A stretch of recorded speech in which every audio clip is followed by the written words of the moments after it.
Welcome to MINDSHOCK. This is your host, Bruce McGuire, and you are listening to our logical analysis of the Lord Lodge taking on the flat earth. Now, I'm going into this completely blind. I have no idea who the Lord Lodge is. If these are goofs, if these guys are not goofs. I just scrolled through their channel. They appear to be anti-conspiracy grifters getting into the anti-flat earth grift. Now, I'm not claiming that is true or untrue, like anything here on MINDSHOCK, obviously. I do not claim anything about anything is true or untrue. This is objective, logical, neutral, scientific analysis instead of appeals to faith and fallacy. We are going to be examining whether or not the Lower Lodge will be appealing to faith and fallacy as they attempt to dismantle the flat earth theory. Now, we might have a new record here because even in the Lower Lodge's thumbnail, even in their thumbnail, it is already fallacious. Now, there's nothing wrong with the title. Is NASA lying about flat earth? Which they posted on April 12th, 2024. However, the actual thumbnail within the thumbnail, the origins of the flat earth theory, the worst conspiracy ever. So already there's an appeal to extremes. There's a circular reasoning logical fallacy. And there's also this presupposition that oozes throughout all their videos on conspiracies that somehow conspiracy means untrue. And look at this other here in the thumbnail, Global Skepticism, Modern Scientist, a Flat Earth Society member says, says, sit around chewing on cigars, thinking up absurd theories, appeal to incredulity and homological fallacies. I mean, the fallacy stack already started in the thumbnail. That's what makes this interesting. This was requested by someone recently for me to take a look at the Lower Lodge's video here. Now, I am not going to be implementing the logical analysis system and fallacy counter here. I will if it turns out that it's deserving, like Michael Knowles. Otherwise, it would just take forever to get any of these videos out. I think most of the MINDSHOCK listeners would rather me get videos out sooner and do the logical analysis without the counter, then, because it is a little bit of work to implement the counter, then if it's worthy of the counter, we can enter it into the logical analysis system to get our scoreboard. So that's how we're going to be doing it from now on. That way I can get more analyses out sooner. As always, if you enjoy the MINDSHOCK podcast, want to help support logic and reason, it is quickly going extinct in this world. The Lower Lodge might be proving that as well. Who knows? You can donate to our PayPal. Just check the link in the description. Make sure you subscribe to the channel. Hit that bell for notifications. If that's still not working, like and comment on more videos. You could also share Twitter, Facebook, Reddit, Patreon. Patrons do get priority for case topic, logical analysis, co-podcast requests. You could also be a guest on the podcast depending on your tier. And, of course, you could also be a YouTube member right here on YouTube. Help support the channel that way. Questions, comments, theories, thoughts, suggestions, rebuttals, debunkings of any kind, leave them in the comments section, or if you are in the live chat, I will be attempting to get through all comments in the live chat that are pertinent to what we are discussing. Welcome South to West, Alien Big Cat 23, Justin Johnson, Sam, Heracles, the one and only Heracles. Okay, so if anybody is familiar with the Lower Lodge, I mean, are they anti-conspiracy grifters? I actually don't know. Again, I'm not claiming anything they say about anything is false. So this is the opposite of... one second, let me double check the stream. A little bit of lag here. Little bit of lag should be okay. Okay, we should be good. So, yeah, it seems like a lot of people are not familiar with the channel. Like, I would have assumed, again, I'm not claiming anything is true or untrue, but I'm assuming they went over myths and legends, possibly, but they seem to have been getting into the anti-flat earth grift, or anti-conspiracy grift as a whole, judging from their videos. Now, again, this guy might appear to just be this soy goof, but that doesn't mean he's wrong about what he's saying. So this is the opposite of poisoning the well. This is saying, oh, maybe something innocuous fell in the well, but it's not poison. It's still drinkable water. So this is the opposite of the poisoning the well logical fallacy. So we will see this guy's argumentation skills. Is he going to be actually dismantling the flat earth theory? Or is he simply going to be appealing to blind faith and fallacy while bootlicking this scientism cult? That's what we are all here to find out. So yeah, without further ado, let's jump right into it, see if we can get some kind of bead on what's going on with the Lower Lodge. We knew that flat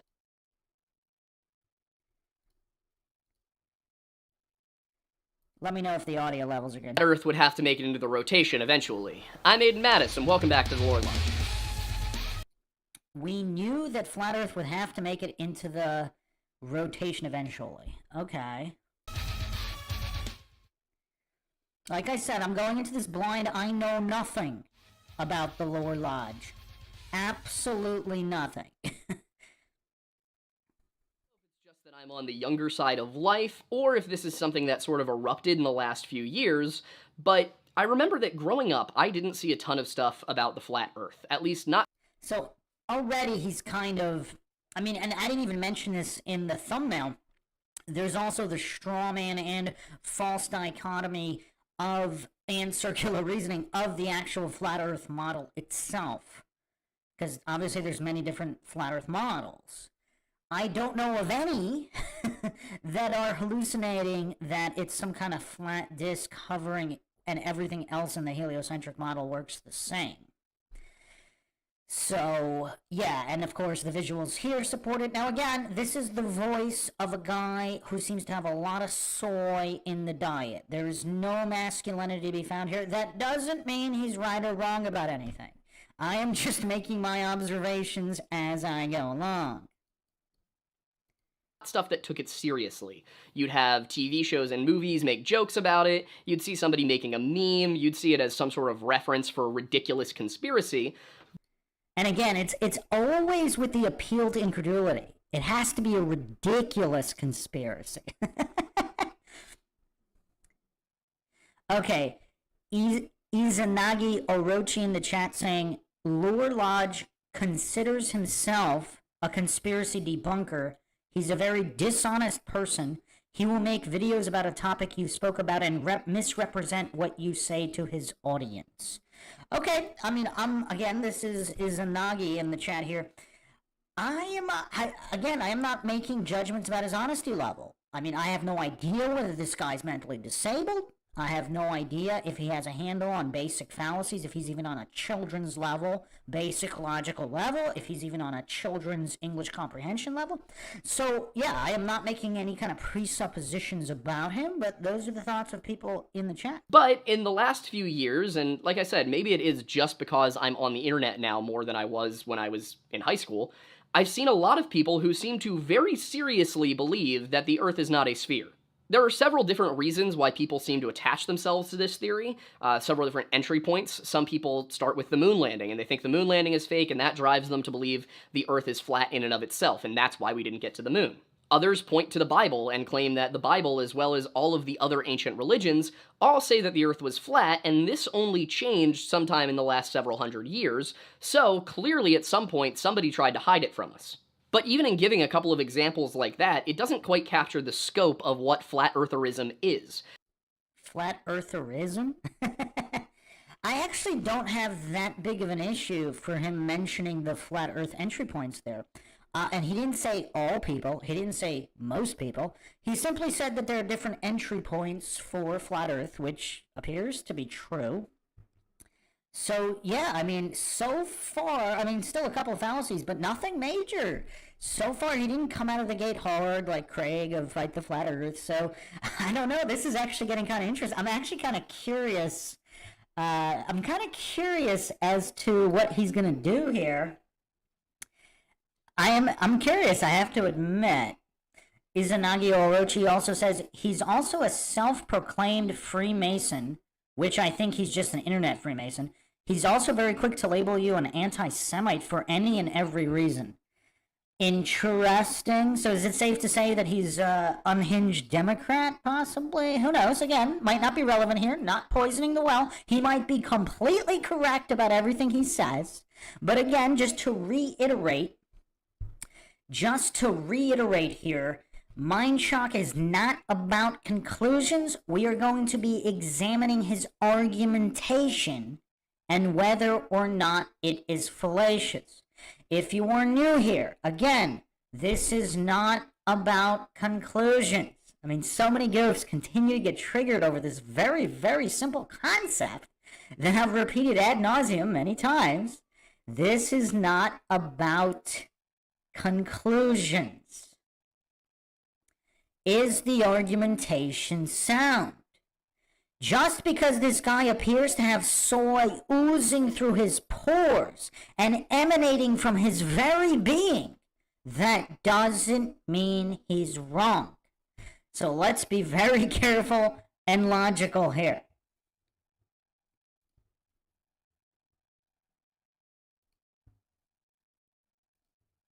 Because this is not necessarily one distinct, clear set of beliefs. It seems that flat eartherism changes depending on who you're talking to. Different people have different motivations today. As with many conspiracy theories, whether you're looking at the disappearance of MH370 or if you're looking at Tartaria, there are a number of different versions of it. Nobody is in perfect, total agreement. Actually, that's one of the most intelligent things I've actually heard from anti-flat earth grifters. He's, at least from the outset here, not from the thumbnail. He's got more fallacies in the thumbnail so far than in his opening here. Because he's not falling for the false dichotomy with what he's saying at the moment. Although, again, the thumbnail is loaded with tons of fallacies. But they all do tend to agree on a few of the same core aspects. With flat earthers, when it comes to what they believe about the Earth, well, it's flat, stationary, enclosed by an ice wall at the edges with a solid dome above, and Earth is typically at the center of the universe.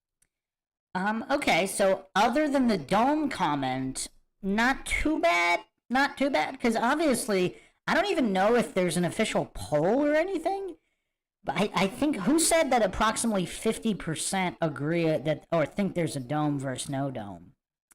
So yeah, other than the dome comment, which is obviously does not appear to be accurate, because there seem to be a lot of flat earthers who do not think there's a dome.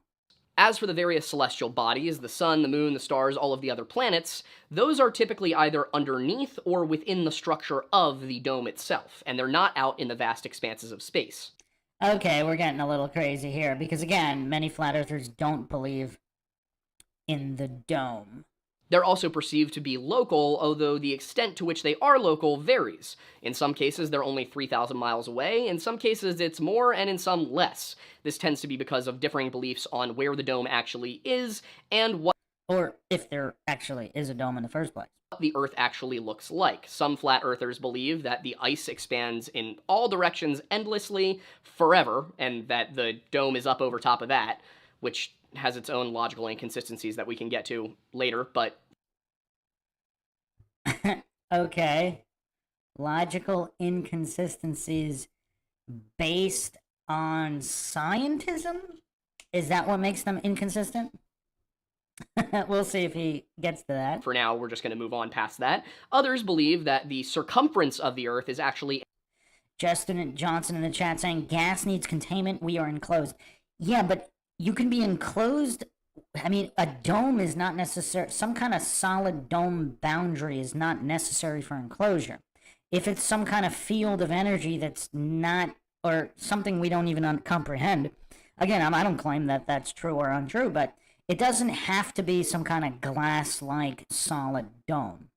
A diameter of the Earth. So it would still be about 25,000 miles, but rather than that wrapping around, it I don't know about that. I think quite a few flat earthers believe that it's way larger and there are more continents beyond the wall. So yeah, he's sliding into fallaciousness quite quickly. goes from point A to point B across a flat map. Now, if you look at a lot of ancient maps of the world, and we're talking, really early maps, a lot of the time this is what they look like, where the land is all at the center clustered around in a circle, and then there's water beyond it. If you look at most flat earth maps from the 1800s, they are going to give you basically the world map as we know it. The main difference is that it's not a globe, it's just a flat plane. Yeah, I mean, he's a little uneven here, but nothing is striking out from the get-go that he's going to be competing for Dunning-Kruger championships. I mean, he's got nothing on Craig so far. I mean, let's see what happens. We're only at the beginning. He's got nothing on Craig so far. Now, I mean, there's obviously a lot of problems with what he's saying because he is kind of verging into either false dichotomies or false trichotomies, whatever, because there's so many theories, and he was a little bit careful about his phrasing at the beginning. So I don't know if he was just trying to control his anti-flat earth grift bias, like how biased he is about flat earth or conspiracies in general. Because a lot of these debunkers, I mean, here's one good metric. I mention this all the time. If someone is going to clearly delineate the difference between science and scientism, they might be honest. They might be. But most of these goofs, they never mention scientism. So they only appeal to faith and fallacy to defend their position. But we'll see. Izanagi Orochi in the chat saying he'll never even get close to Craig, McToon, or Matt Walsh. We will see. Let's see. Now, when most people try to address the concept of flat Earth in the 21st century, they'll try and take a scientific angle. They'll try and use mathematical proofs to show that the Earth is round and that this cannot be questioned. And again, just the misuse of the word round, because obviously a flat table can be round, a dinner plate can be round. So if they're this deficient in basic English, I mean, it doesn't bode well. It does not bode well. But I wanted to start somewhere else. I didn't want to look at the specific modern beliefs. I wanted to understand how flat eartherism developed. How did people come to believe that something so objectively false is true? Something so objectively false. Now here we go with the circular reasoning logical fallacy and the begging the question logical fallacy. Now we'll see if he deserves... we've gotten to the point where I can't use the logical analysis system for everybody because they don't deserve it. Like, does this goof deserve it? I mean, if he's really going to get up there in fallacy stacks, then he'll deserve it. And we'll do it. But if he's just going to be, semi-goofy, if he's going to be a semi-goof, I mean, there's no question about the emanating soy now. I mean, the soy is saturated. I mean, that whole room looks like it's just drowned in soy. Just, permeating from his pores. But the issue here, of course, is that he doesn't appear to understand even what basic fallacies are. So if an individual is not talking about the difference between science and scientism, if they're not talking about the scientific method with dependent, independent variables and controls, and if they're not talking about logical fallacies, if they're not, because logical fallacies are what determine valid arguments. So that they don't even if this goof doesn't even understand what a valid argument is or isn't, what are we doing here? I mean, we can point out the fallaciousness all day long, but if the goof isn't even on a basic English comprehension level to understand that a flat table can be round, or what a circular reasoning or begging the question fallacy is, or what scientism is, I mean, what is he really going to bring to the table here? And I know that if you believe the Earth is flat, that statement probably turns you off. You probably don't want to finish watching the video. You're probably writing a comment right now. And look how triggered he is, psychologically projecting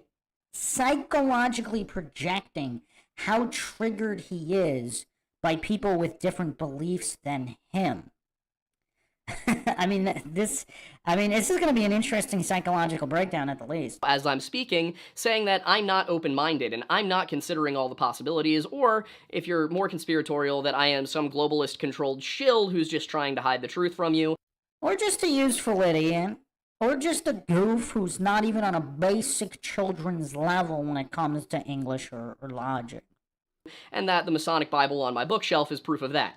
In reality, the Masonic Bible, which may or may not be out of frame right now, is just a King James red letter Bible. There's nothing special about it. It doesn't say anything that your King James Bible doesn't. But as I was on Twitter arguing about this over the last few weeks, almost everybody accused it of being some Masonic conspiracy run by the Jews. And what I want to start with in this video is, going... Almost everybody?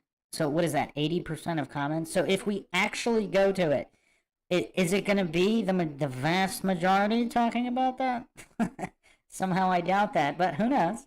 Over the history, where did the flat Earth begin? Why did people start to believe this again?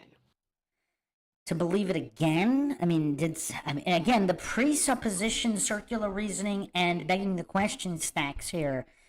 We're just starting now, and it's already not looking good. The giveaway was obviously the thumbnail.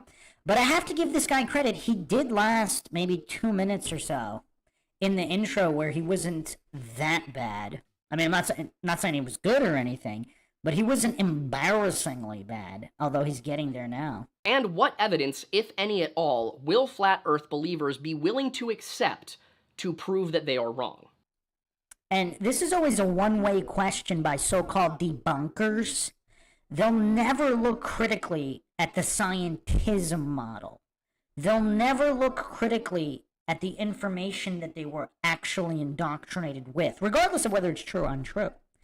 They're too mentally weak to consider the possibility that humans are corrupt or fallible, and that these models were incorrect or fallible. They'll never ask these same questions in the other direction. Like, what kind of evidence would this goof accept that, let's say, again, if the flat Earth model is true, or if one of many other non-spherical Earth models are true, what kind of evidence would he accept in his feeble mind? So in this video, my goal is not to deride the common flat earther. It's not to insult people who are just simply out there in the audience. It's to address the arguments made by the people leading the movement. So how can he address arguments if he doesn't even know what logic is, or what a logical fallacy is? How is it possible for him to... Does he even know the definition of argument? Does he know what a claim is? Because if this was his true motivation... here's what we obviously we don't know this. If he has a legitimate mental disability, and nobody told him, because, we're in trophy generation times. If nobody wanted to hurt his feelings, and the other issue is if 90% of people are effectively mentally disabled, does it really matter? Because if all his peers are mentally disabled, but they're not in special ed, and they're all on approximately the same level, does it even really matter at that point? Because if he's on the same level as most of his peers, they don't want to hurt anybody's feelings by saying they're all mentally disabled. So... yeah, it's kind of tough to dissect this. This might not be his fault if he has a legitimate mental disability. By those who are literally profiting off of the misrepresentations they are giving to others. Like he is? His psychological projection seems to be on point, because here he is strawmanning flat Earth theory, or a portion of flat Earth theory. He's strawmanning a portion of flat Earth theory while grifting.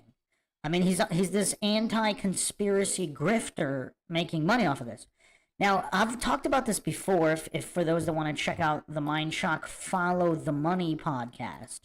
But if he's using that metric of whoever makes the most money is lying, well, the U.S. government's raking in trillions. NASA's raking in tens of millions per day.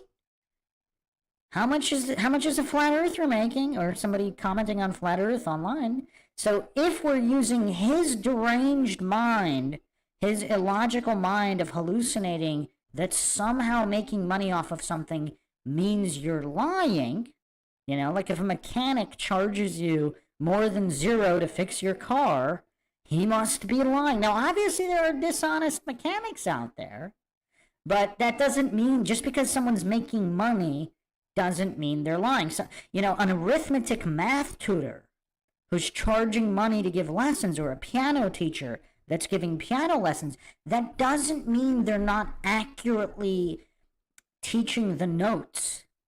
So this is something that, the most deranged and clueless of goofs, like this Lore Lodge guy, Joe Rogan's brought that up. Like, how much money is Joe Rogan making? And I believe that the best place to start, if we want to do that, if we want to get to the bottom of what flat eartherism is with the history of the movement, and with the history of astronomy in general. But, just in case anybody does not take what I promise are well-intentioned efforts very well... Oh, he promises he's not being deceptive. Is it a pinky promise? I mean, if it's a pinky promise, we could shut this whole thing down right now. Is it just a promise, or is it a pinky promise? He didn't specify. If it's pinky, we might have to shut this down right now and just say this is an honest guy. He might be mentally disabled, but it's honest. I did think it might be best to scrub all of my personal information off of the internet first. And that's why I wanted to introduce you to our partner for today's video, Delete Me. Are you familiar with the phrase, if the product is free, you are the product? Is this some kind of synchronicity where he's asking to be deleted? This is weird. That's typically used in relation to things like really social weird. media, free online guides, and stuff like that. And that's because your data is sold to online data brokers. Thing is, you actually have the legal right to privacy of your personal information. That means that you can actually contact data brokers. I know there's no shortage of goofs willing to humiliate themselves online for money, request or really demand that they remove your information from their sites, from their listings, to protect you from identity theft, phishing scams, and other risk areas. Now, in some cases, when your data is sold, it's just to a marketing firm that's going to send you emails about, Medicare or something like that. But oftentimes, it will be purchased by people who don't have the best of intentions. And through your data, they might be able to find data that compromises family members or friends, your mother's maiden name, where you went to high school, things that are often used as security questions and passwords. So, in order to protect those you love, it's helpful to have a security service that you can trust. And he's talking about that's why we like Delete Me, a hands-free subscription service that removes your personal information from data brokers online. They have privacy experts who are real people who will go through the listings and make sure that your information gets taken down all year long for the life of your subscription. And he's commenting on other people making And when you get started with Delete Me, you can get your first privacy report in just 7 days. All these anti-flat earth grifter This will tell you where your groups are information just so is and give you the direct resources to have Delete Me's team get rid of we're things here to like email examine the addresses, phone numbers, and argumentation. even home addresses. They will also monitor these sites to ensure that your data doesn't just pop back up a couple of weeks later. And if there's something that they don't catch, you can always make a custom removal request. Delete Me's mission is simple: to remove customers' information from search results. They believe that you have the right to own, manage, and remove your personal data. And since the ways companies collect, share, and sell your data are constantly changing, they believe that you need a team and a program, a service, that is constantly adapting to the market as it plays. That's why they created an online privacy solution that evolves and constantly improves to address these challenges. Soy. If you like to try Delete Me, you can use our special relationship with these guys to get 20% off any consumer plan using the code LoreLodge. To take advantage of this offer, you can simply go to joindeleteme.com/LoreLodge or go to the link in our description. Once again, that is joindeleteme.com/LoreLodge or code LoreLodge to get 20% off any consumer Delete Me plan. Grifter. Now we just hope that the flat earthers don't delete me for this video. Oh wow, the appeal to humor fallacy.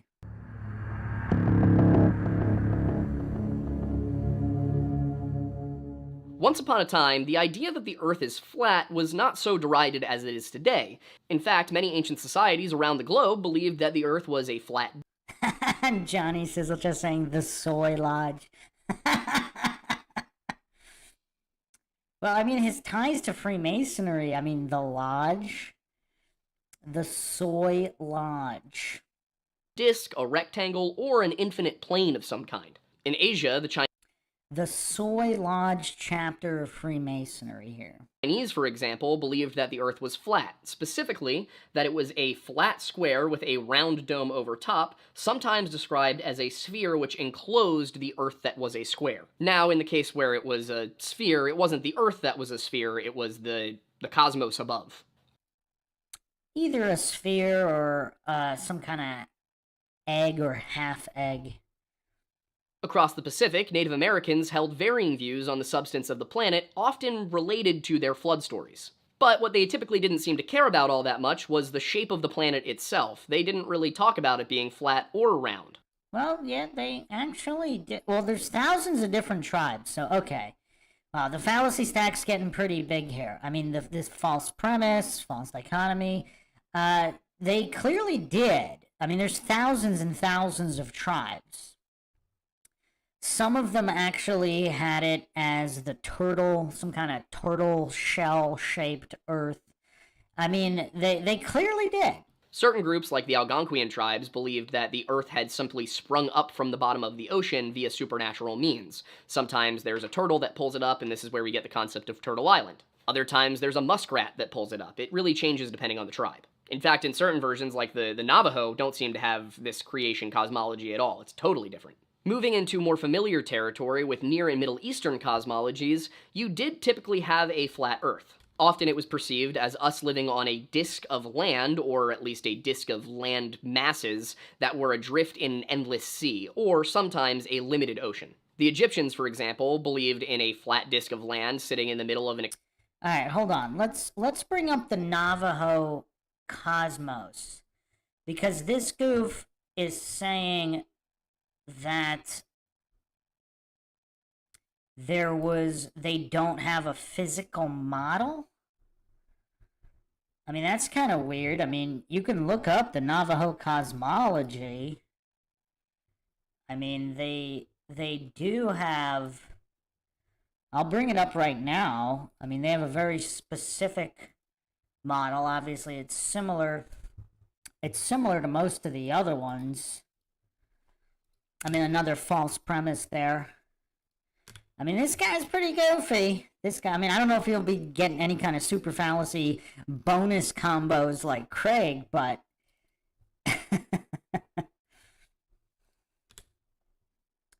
you know, he's a basic kind of goof. He's a basic kind of goof.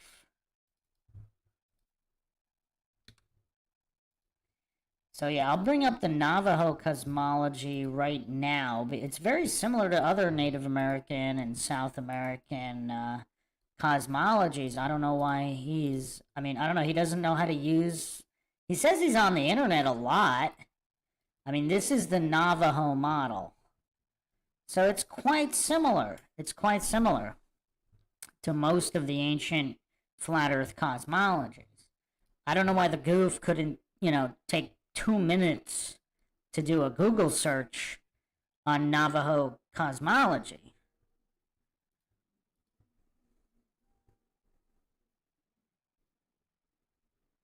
I mean, the Navajo cosmology is a little bit different than the others in terms of how everything was formed, how interconnected it is. It was slightly different than some of the others, but the basic model is still the same. Some of the explanations behind it obviously do differ from civilization to civilization. Justin Johnson says, the Soyans. This guy's not following the science, he's following the Soyans. Or the Soyantism, maybe. Alright, so let's get back to this goof and his ill-researched piece here. Expansive ocean with a hard dome over top that held the sun, stars, and moon. The Israelite view is often suggested to be the same, a belief in a flat earth with a domed roof over top of it. We will circle back to the Israelite view later on because it's a little bit more complicated than that makes it seem. I mean, is it really though? I mean, the Hebrew cosmology is quite definitive. I mean, it's really... I mean, I'll bring it up on the screen as well, but I mean, it's not really controversial. I mean, I'm sure you could find some goofs to argue it, but been relatively well established. Waters above, waters below. I mean, it's quite clear.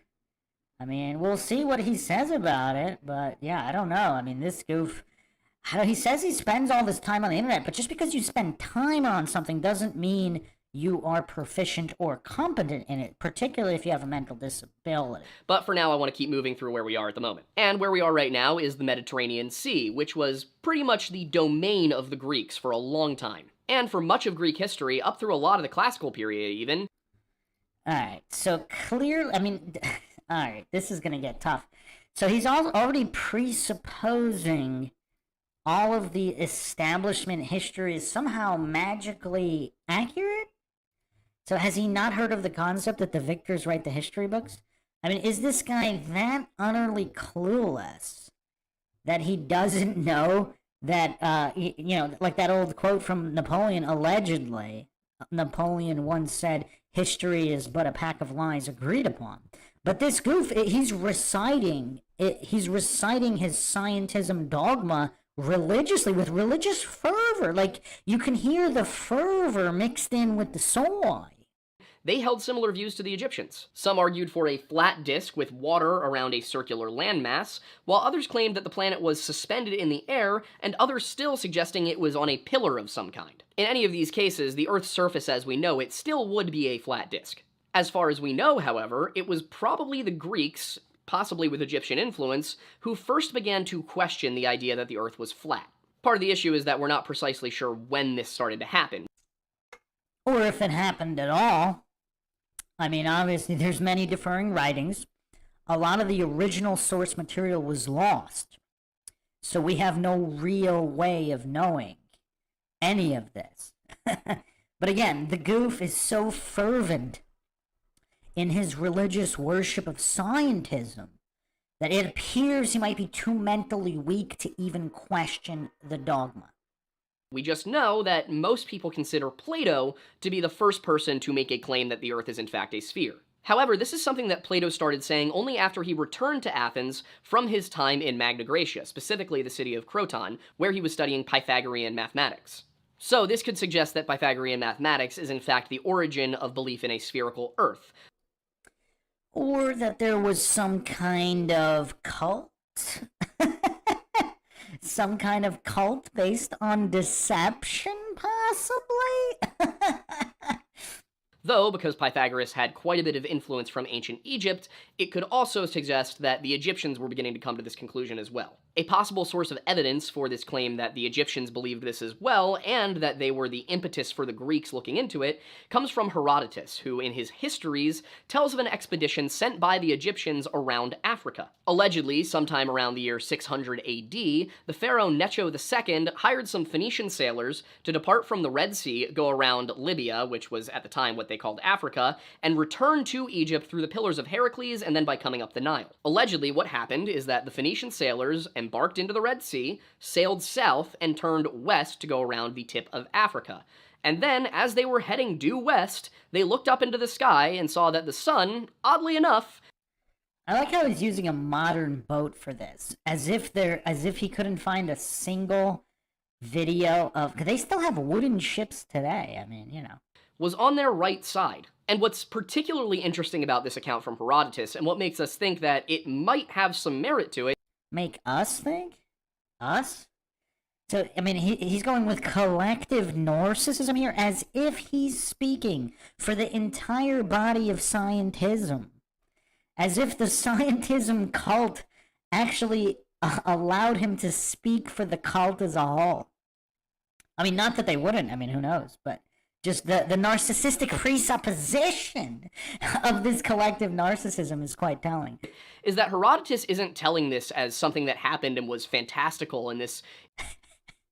Conscious Machine 413 in the chat saying, somebody gift that fool a bra. I mean, the soy is quite extreme here. Again, doesn't mean he's wrong about anything. Incredible journey. Should I have put a censor? Should I put a censor bar? Do you guys need a censor bar here?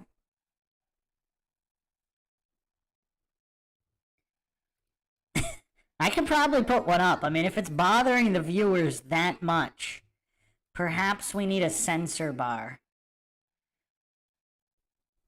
Justin Johnson says it's not bothering that much.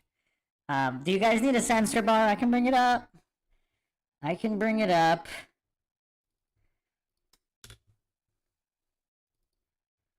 I aim to please the listeners.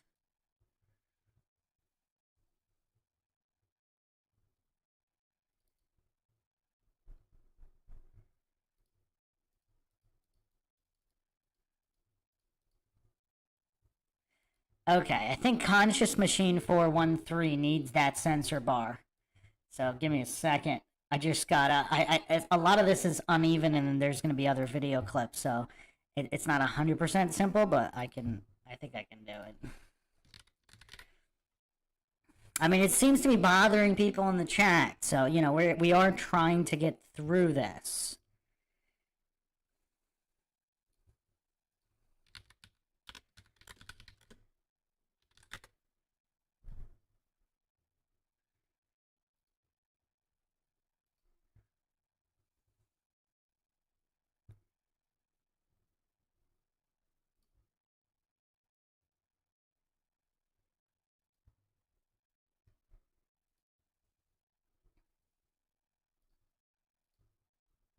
I mean, this also might be useful for other podcasts as well.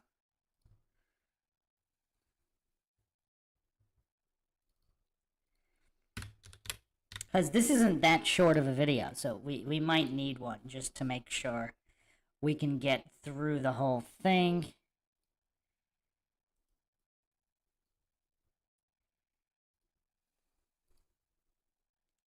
Couple more seconds, should be able to get it up.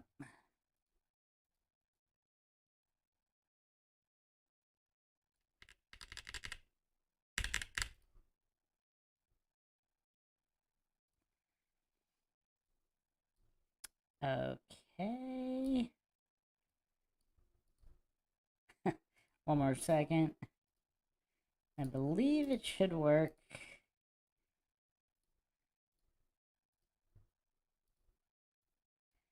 Okay, there we go.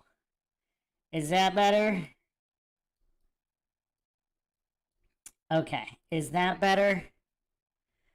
Conscious Machine, can you dig it? Is that going to allow you to get through this?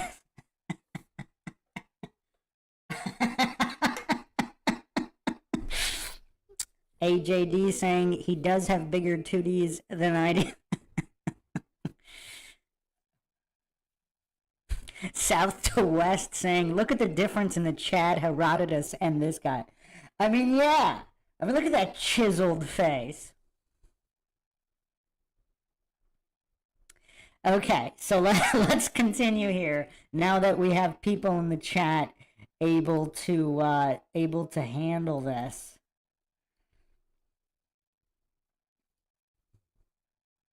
Instead, he's actually doubting that it happened at all, because the sun should have been on their left. Because, as far as anybody knew at the time, if you were sailing west, the sun was always on your left. Of course, today we know that the reason the sun is on your left as you're sailing west in the northern hemisphere is because the sun is to your south. When you're heading west in the southern hemisphere, the sun is to your north. For the Greeks, who lived entirely north of the Tropic of Cancer, the sun was always distinctively to the left when you headed west and to the right when you headed east. So, for it to be to the right seemed impossible to them. They had literally never experienced a situation where you could be heading west and have the sun to your right. While historians today are...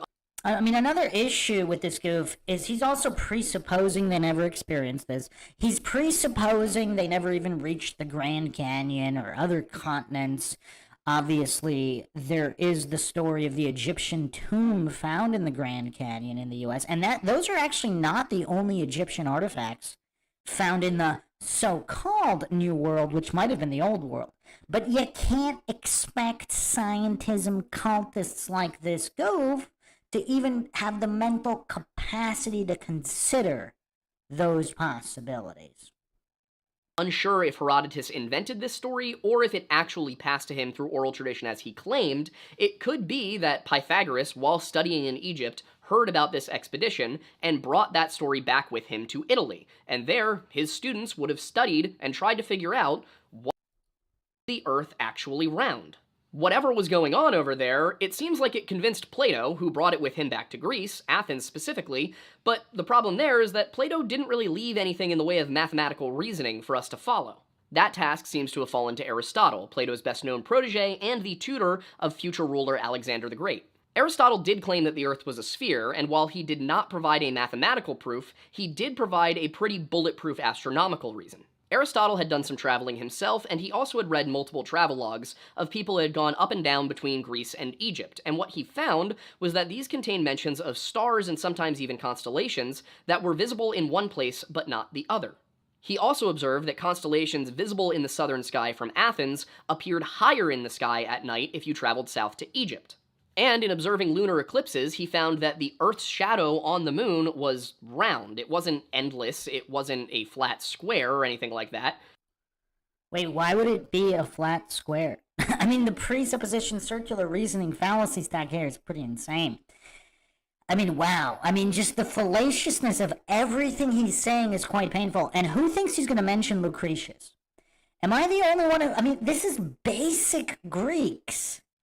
I mean, Lucretius really did outline on how the Greeks were divided on the shape of the Earth, even into Roman times. I mean, I mentioned this on I think on the Sartain podcast, the logical analysis on the Sartain flat Earth debate. Our current reigning defending champion until I complete Craig's analysis, which I should finally be getting to this upcoming week. So, yeah, this is curious that he's mentioning all these other guys, but he's this utterly clueless about Lucretius and his definitive text on the nature of things, which was considered pioneering work in all of science. I mean, just the level of goofery and ignorance here by the people discussing the flat Earth topic. I mean, is Lore Lodge really, is this soy goof really the guy that you want? Not that he's wrong, but is he the guy to shut down flat Earthers? I mean, it's just kind of like think about the level of narcissism in this guy's deranged mind, if I'm not misgendering him. I mean, I don't know if he identifies as a guy or not. But if this individual, if this soy goof, regardless of gender, in his, or in their, whatever, in this individual's deranged mind, the individual actually thinks that they're the one to shut down flat Earth, one of the most trending topics on the interwebs.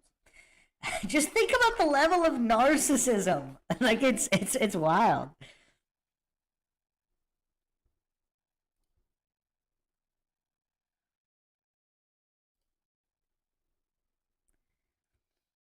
Yeah, I actually went over this.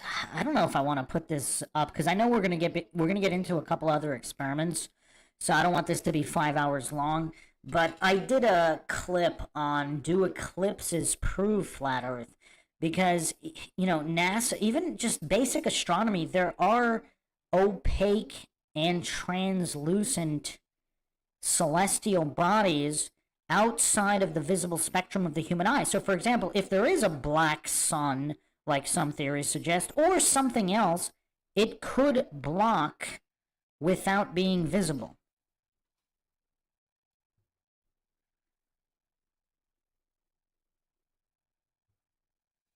Oh, I see. Izanagi Orochi says Lore Lodge is a historian. I can't remember if it was self-proclaimed or legit. Either way, because of that, there's not much of official history that he questions. So he's a pretty devout coincidence theorist, authority worshipping cultist then. Okay. It was round.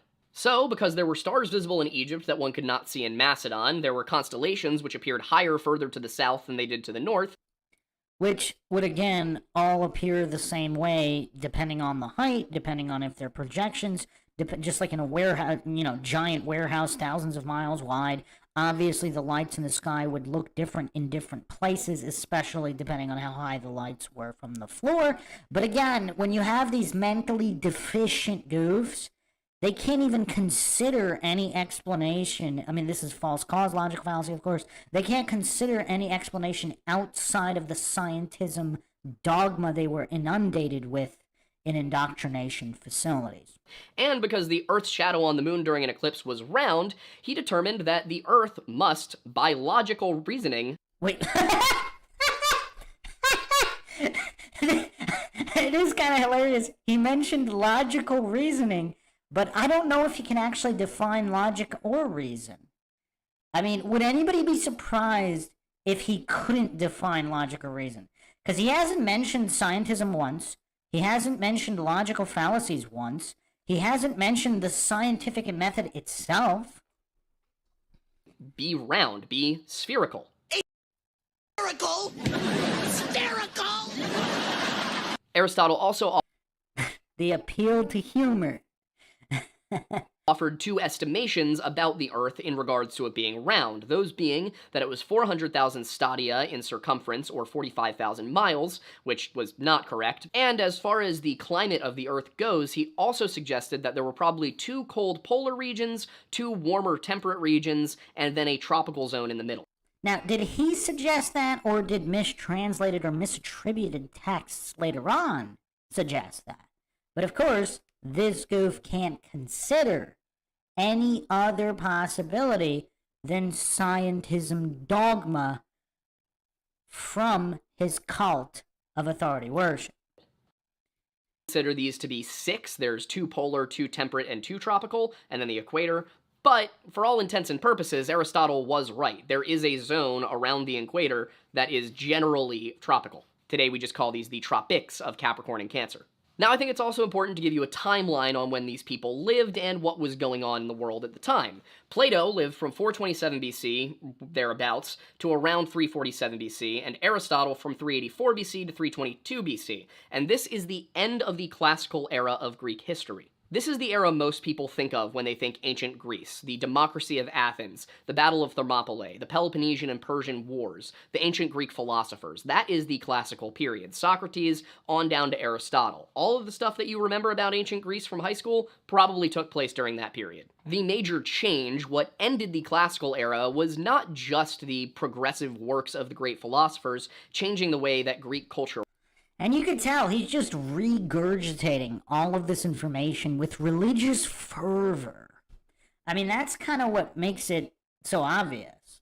It's like he's incapable of using critical thought, deductive reasoning, or logic of any kind.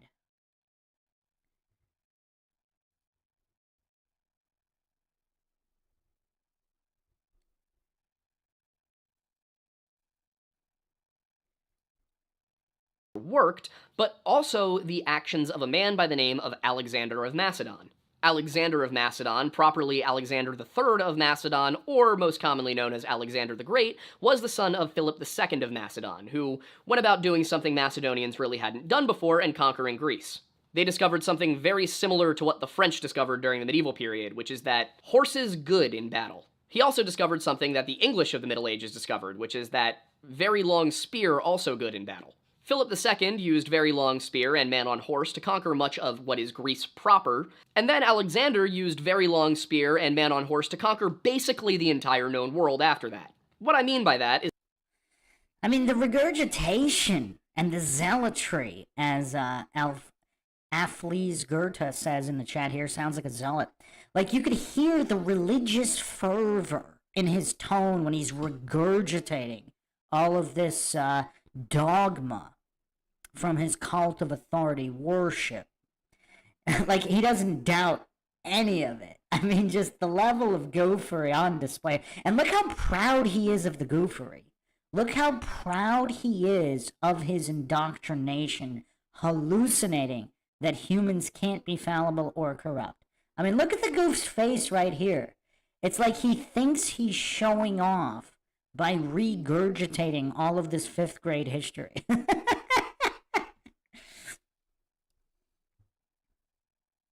that in 335 BC, Alexander III of Macedon began a series of conquests that would spread Greek culture across basically the entirety of the known world east of Sicily. And this period where everything was Greek to everyone was called the Hellenistic era. This may be one of our... And again, his hallucinations that not only one, did Alexander the Great even exist, but two, that he conquered the whole known world, as if the goof knows how much of the world was known to which civilization at which time.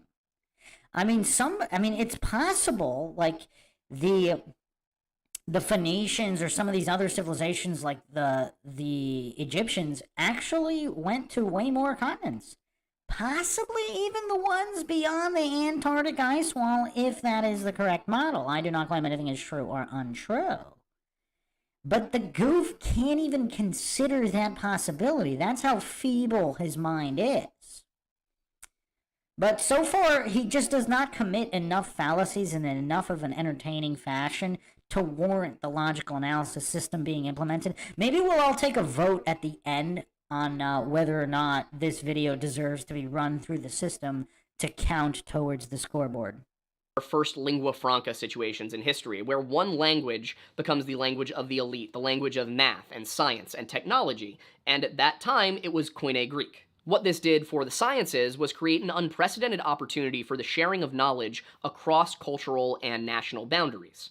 It also meant that you had Greek thinkers coming into direct contact with Egyptian technology, Egyptian history, Egyptian religion, in a way that was a lot more intimate than ever before. And one example of one of these Greek thinkers who ended up surrounded by Egyptian everything was Eratosthenes, who lived from around 276 to around 194. Allegedly. Allegedly. I mean, the religious fervor he has for all of these alleged individuals alleged to have lived at these alleged times. I mean, it's actually kind of sad. I mean, this guy, he's mentally gone to his cult. The scientism cult has taken his mind. So it's no longer his. It's gone. All he can do is religiously regurgitate. He can't actually employ logic or reason. But he thinks he can in his narcissism. 4 BC. So this is a guy who is living through basically the rise of the Roman Empire as well. Sure he was. And again, there don't appear to be any primary sources on Eratosthenes. So he could have possibly been made up. The earliest sources, I believe, are from the 1900s. But who needs sources when this goof can just look at the... he can just worship and bootlick authorities, so why would he need sources? Around the year 240 BC, Eratosthenes, who was working and living in Alexandria, Egypt, heard about... Like, there's not even one iota of doubt. Like, he just believes not only that Eratosthenes existed, but he was living and working in Alexandria. Like, this guy is so mentally gone. There's just... there's no critical thought whatsoever. This well in Syene, Egypt, which was about 5,000 stadia away. Sure it was. As if he even knows what a stadia is. I mentioned this on a few different podcasts, but I will continue to mention it because I believe this is critical information. So I think it's on the documentary, the multi-part documentary, The Pyramid Code, from early 2000s, somewhere in the 2000s to 2010 or 2011 maybe. Somewhere in there was an oral historian in Egypt. Again, maybe he's lying, but he said his family has guarded the true history of the Egyptians. And the way the hieroglyphs were translated is not correct. The Rosetta Stone is not a correct translation, which means everything stemming from it would also be incorrect, including stadias or stadium measurements. All of this could be incorrect and mistranslated, either intentionally or not, or accidentally. Let's not fall for logic fallacies. Humans are fallible. Yes, Feynman Physics in the chat says, I call it the Wikipedia effect. The idea that watching a few YouTube videos or reading a few articles suddenly makes you an expert. Well, that's the thing. The goof couldn't even look up the Navajo cosmology. Like, he's not even getting the official narrative correct. That's what's kind of hilarious about all of these anti-flat Earth grifters, these anti-conspiracy grifters, despite obviously the scoreboard between coincidence theorists and so-called conspiracy theorists, aka aware of the fact that bad humans don't always act alone. I know, shocking to coincidence theorists. Or that governments can't be corrupt or do bad things. I mean, this is all very, very shocking to coincidence theorists who appear to never learn their lesson, no matter how many conspiracies turn out to be true. So, yeah, it's curious because a lot of these goofs, they don't even get the so-called official narratives from the powers that be correct. They don't even get the Wikipedia info correct. That's what's sad about a lot of these goofs, but they're so narcissistic and or mentally disabled, they don't even realize that as they humiliate themselves. And what he had heard about this well is that during a particular time of the year, at noon, the sun would shine directly straight down into the well. There would be no shadow to the sides, you could see clear to the bottom because the sun was directly overhead. And using that information, he conducted an experiment where, by measuring a shadow in Alexandria, at the same time he knew that there would be no shadow in Syene. Yeah, I mean, this all borders on complete mental disability. Because if this goof doesn't understand the scientific method, if the goof doesn't even understand what a false premise, logical fallacy is, because if you don't know how far away the sun is, none of this means anything. Not to mention, how do you verify this experiment? Like, how are these guys communicating with each other across these vast distances in real time? I mean, the goof never even considers the possibility. He never even questions the scientism dogma. I mean, it's kind of just, I mean, it's really pathetic when it comes down to it. I mean, we're really analyzing mentally disabled individuals here. He was able to demonstrate the distance between those 2 points on a circle. How was he able to demonstrate that? Notice how with a lot of these scientism cultists and anti-flat earth grifters, they're either too dumb or mentally disabled, whatever you want to call it, to ever demonstrate how anything. They only regurgitate religious dogma. There are never any hows. There's never any verification of anything. All they do is regurgitate their dogma. Now, I don't know if this guy's trying to create flat earthers. Like, I mean, Craig of Fight the Flat Earth is possibly the greatest flat earth recruiter out there. Now, either intentionally or via mental disability or whatever, he makes arguments that are so dumb that if someone truly is on the fence, or even if they were a globe earther, they might jump to the flat side by listening to some of his cluelessness. And this goof is very similar to that as well. I mean, if he doesn't even understand any of this stuff, he can't demonstrate how, he can only religiously regurgitate and appeal to faith and fallacy. Like, what is this even worth other than comedic value for our dissection? The distance he gave was 242,000 stadia, which we're not sure exactly what the dimensions or at all he was using were, because there are mentions to the ratio of Eratosthenes, so we think his stadia may have been slightly different from what we tend to think of. Or vastly different. Stadia ranged, because basically up until the metric system.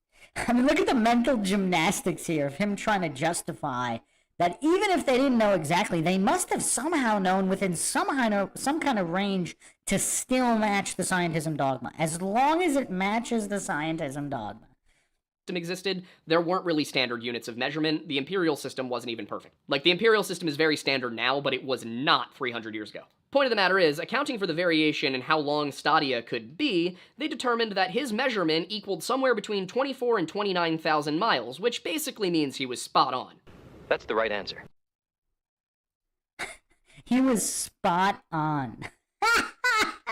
Spot on of unverified hallucinations. We're spot on. Who needs the scientific method? We ultimately were able to actually measure. We? Again with the collective narcissism. Who measured what and how? Like, where is this we coming from? Who measured what and how? Where's the how? The how is always missing with these scientism cultists. The circumference of the Earth, and it turns out it's 24,901 miles. So Eratosthenes could have been completely correct. He could have. If he existed, he could have been completely correct, or could have been completely wrong. I mean, could have been a lot of things, right? If he ever even existed, if he even performed that experiment. Now, even if he did perform the experiment, what are the chances it was anything like what is being reported by these grifter goofs? Actually been spot on, but either way, he was definitely in the neighborhood. He was definitely in the neighborhood, if he ever existed, and if he ever performed the experiment, which you can't verify how he did any of it. But he was definitely in the neighborhood.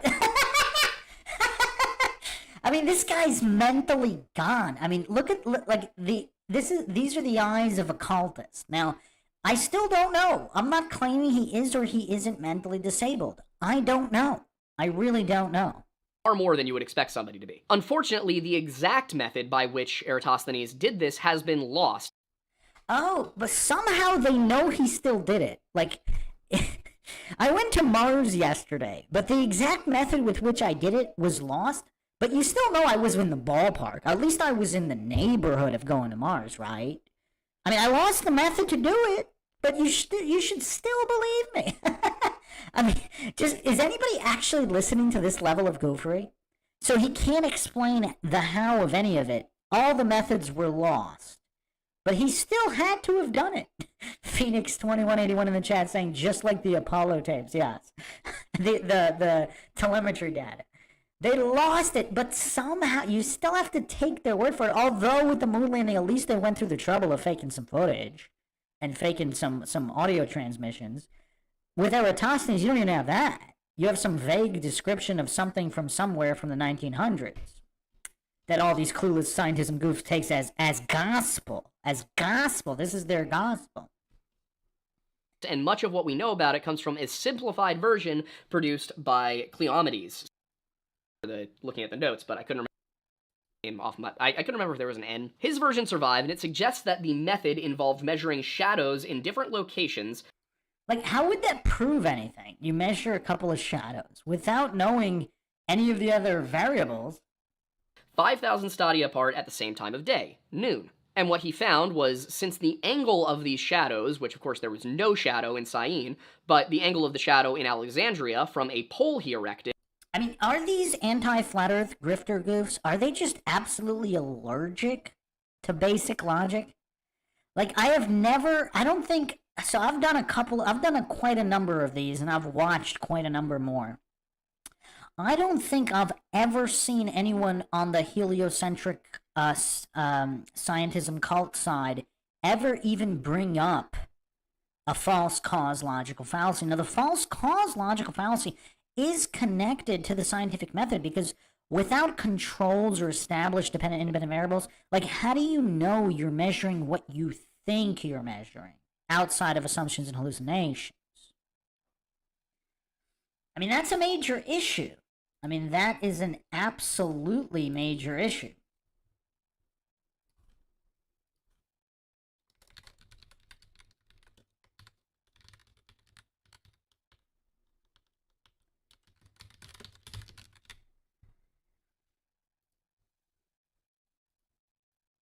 Was about 7 degrees at noon. Since 7 degrees is approximately 1/51st of a circle, he just... I mean, this is kind of hilarious, but for all of the wrong reasons. Like, this goof actually seems to think that he's smart, and he seems to be proud of this goofery. Like, listen to the tone here. The tone of his regurgitations.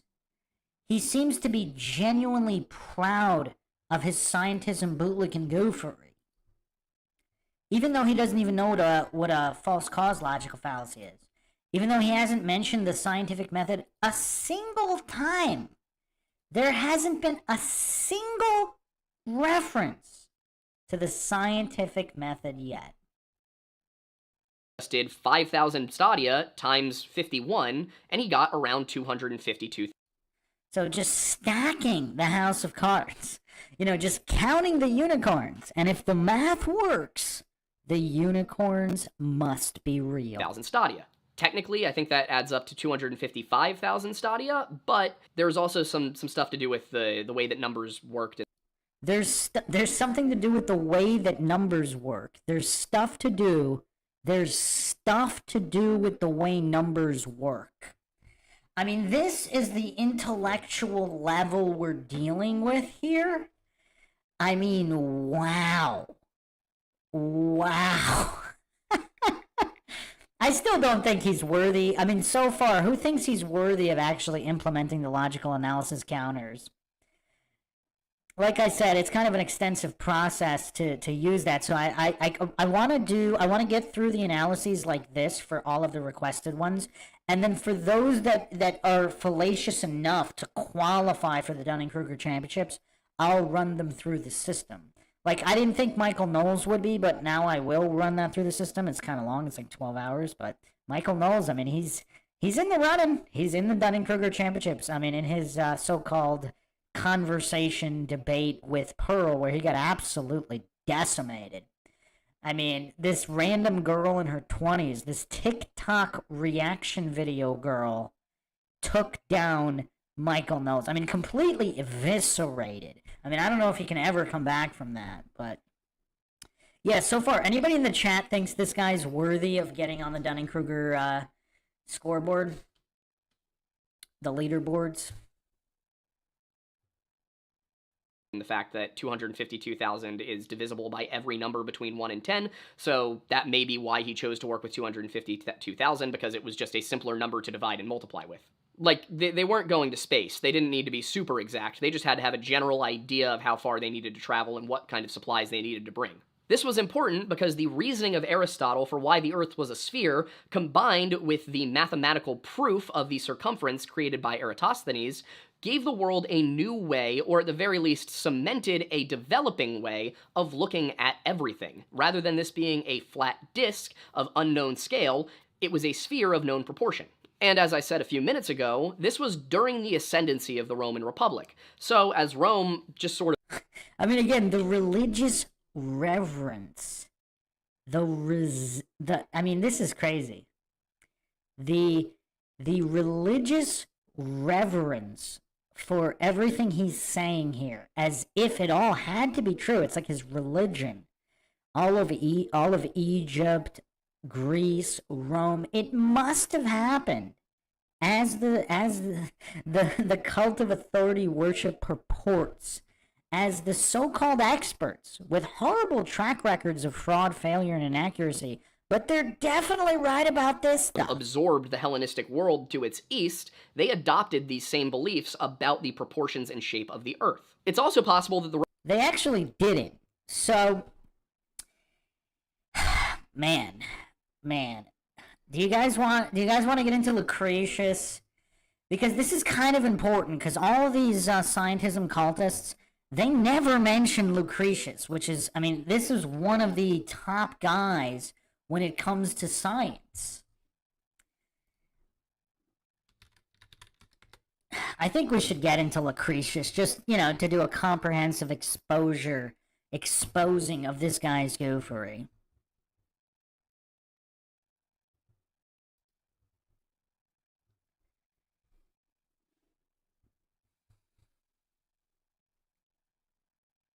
I mean, he's kind of heralded as the, a pioneer in the development of atomism.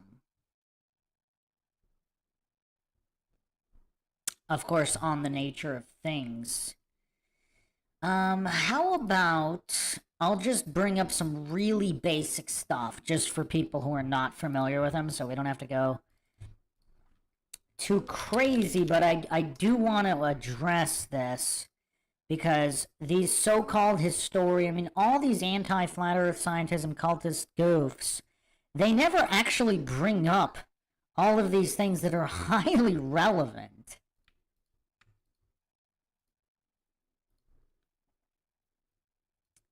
So we have Lucretius on the nature of things.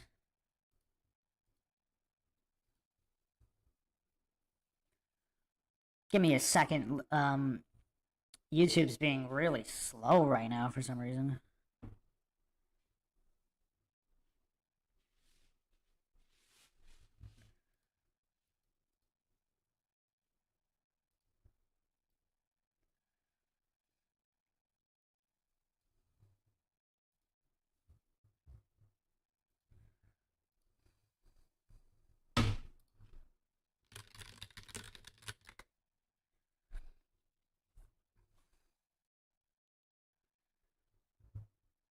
It was written in approximately 50 BC.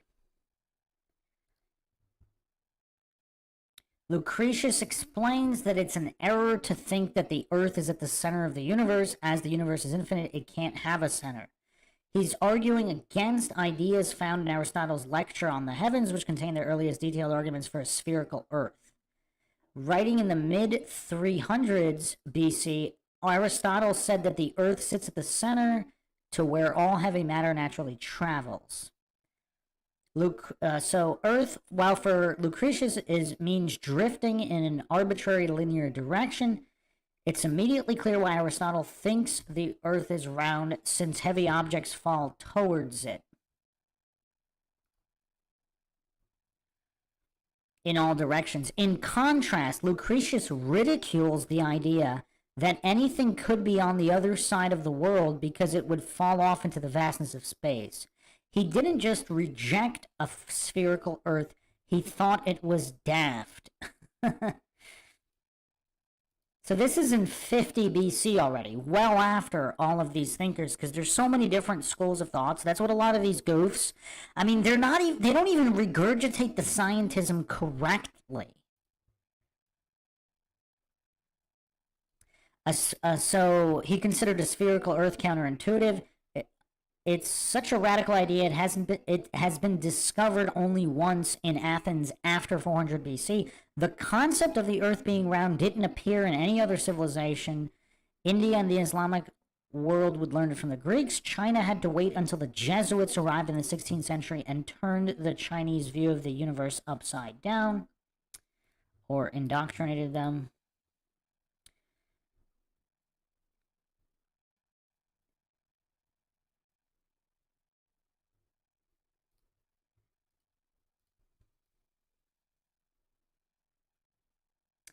When Epicurus was writing in about 300 BCE, the shape of the Earth was still up to debate. From his surviving letters, he also thought that the sun and the moon are rather small and nearby. So this is Epicurus in 300 BC. And keep in mind, Lucretius is 50 BC, and there are still competing schools debating the shape of the Earth. All the way up to 50 BC, and well after, actually. So well into the Roman era. Downgrading the heavenly bodies to mere atmospheric phenomena, he was stripping them of their divine status and showing that it is pointless to worship them. Since Lucretius follows Epicurus slavishly, it is no surprise to find that in Book 5 of On the Nature of Things, he also tries to convince us that the heavenly bodies are not very big or far away, and that they can even be buffeted about by the winds. He proposes that the world is rather like a snow globe. We are all living on a flat surface covered by a rounded vault within which the stars and planets move around like the flakes of white when the snow globe is shaken. Okay, so the level of goofery on display here, not just from this Lord Lodge goof, but the biggest issue here is On the Nature of Things is just, it's such a revolutionary text. I mean, just in philosophy, in science. I mean, it's just, it's just so revolutionary and important leading into even the Renaissance. And these goofs completely ignore one of the most important books, even within the scientism cult. I mean, this is like a devout Christian ignoring the Bible. I mean, it's just crazy, like they're arguing in favor of Christianity without using the Bible. That's how goofy these goofs are. I mean, it's just absolutely staggering, the level of ignorance these goofs have, even about their own cult. Even about their own cult. So yes, they can regurgitate some of the information correctly, but again, they're just so utterly ignorant because they're just regurgitating talking points.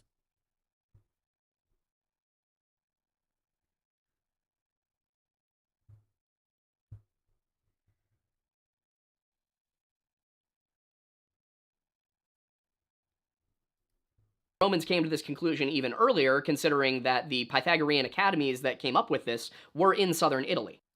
Again, Lucretius, On the Nature of Things, clearly showing the debate was still raging in 50 BC and beyond. Now, of course, in 500 BC, when Pythagoras lived, Rome was a tiny kingdom up in central Italy and definitely didn't extend south. By the 3rd century, It definitely didn't, because he was around there to know for sure, to know what was definitely or not. I mean, is this goof not even on a preschool English level? Like, how would he know what definitely was or wasn't thousands of years ago? I mean, the level of goofery on display here is just staggering. it certainly did. Eventually, Rome would go on to conquer essentially the known civilized world, and as a result, the educated people of the known civilized world, at least in Rome's sphere, fully believed the Earth was a sphere. What wasn't known and wasn't proven. Clearly not. This guy doesn't even know. I mean, he doesn't even know. One of the most prolific texts in all of science and history, Lucretius on the Nature of Things in 50 BC, still clearly demonstrating that there was a raging debate between flat earthers and globe earthers in that time. So it was not universally adopted. Proven at the time was where the Earth actually fit into the structure of the universe. At the time of people like Eratosthenes and even Aristotle, it was believed that the Earth was the center of the universe, that everything was going on around us, whether we were on a flat disk or if we were a round ball, everything was centered on the Earth. The sun, the moon, the stars, they all went in a circle around the Earth. And this concept of a universe with Earth at its center lasted a lot longer than the belief in flat Earth did. And when I say it lasted a lot longer, I mean nearly 2 millennia. Or did it? Again, the goof utterly clueless about Lucretius on the Nature of Things, one of the most fundamental texts in all of history and science and philosophy. However, even back during the BC period, there were challenges to this paradigm. Today, everybody knows about Galileo, and most people are at least familiar with the names Copernicus and Kepler. But these were far from the first people to suggest a heliocentric model, or a belief that the sun, in fact, was at the center of, at the very least, our solar system, if not the universe. Much as with Plato and the spherical Earth, it seems very possible that Pythagorean scholars were the first to suggest a model of the universe where Earth was not at the center. The first individual, so far as we are aware, to posit a heliocentric model of So far as we are aware, again with the collective narcissism, this collective narcissistic goofery of the universe was Aristarchus of Samos, who lived during the 3rd century BC. Now, we only know of the work of Aristarchus through Archimedes, who himself was a contemporary of both Aristarchus and Eratosthenes. Who thinks he's going to even mention Lucretius or On the Nature of Things? I mean, just conveniently ignoring this pillar of science history. What Archimedes tells us is that Aristarchus believed that it was the Earth that moved, not the sun. Specifically, he believed that the sun and stars were in fixed positions overhead, while the Earth orbited around the sun in a circle and rotated on its own axis. 3rd century BC. Then, in the 2nd century, the Seleucid astronomer Seleucus, or Seleucus of Seleucia, put forward his own version of the theory.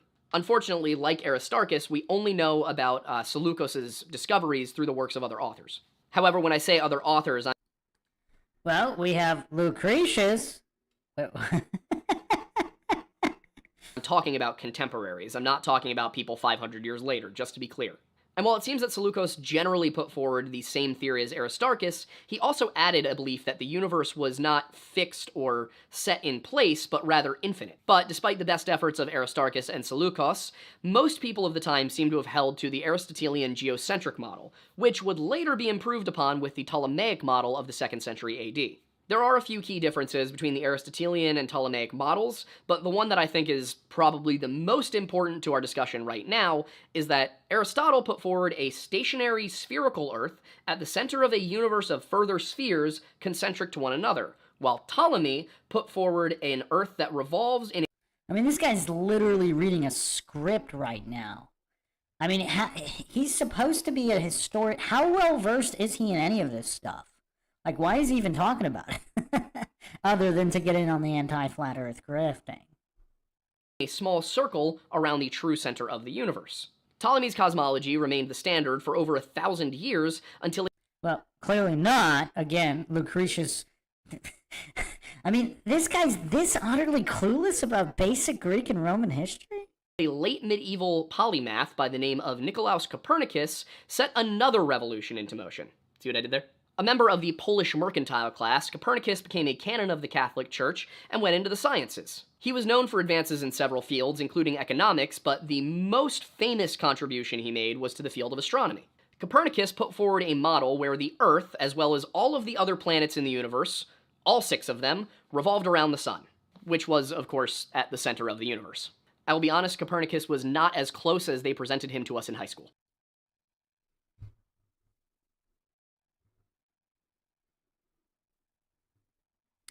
Joyce B. in the chat saying, Gleason purposely made no statement or claim on the shape of the Earth when filing his Gleason map patent, as he feared a declaration of a non-moving level Earth would get a patent office reject of his map.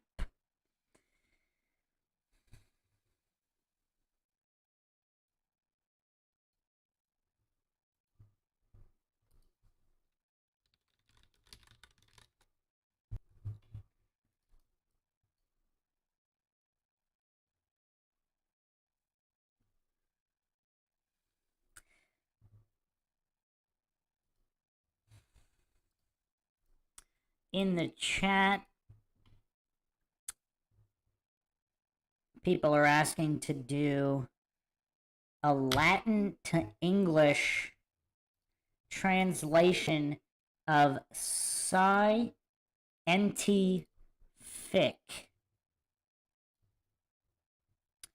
I will put the result on the screen in a second.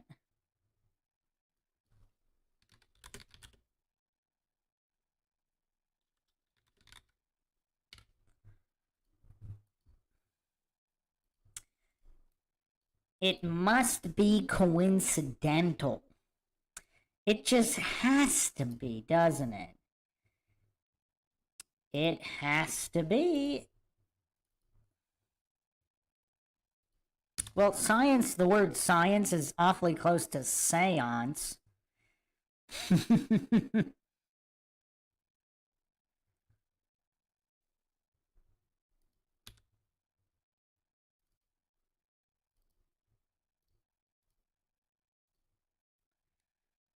Here's the Latin to English translation of scientific.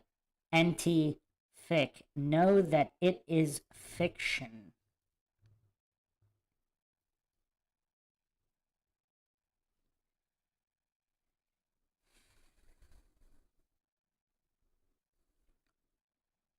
That's quite interesting, is it not?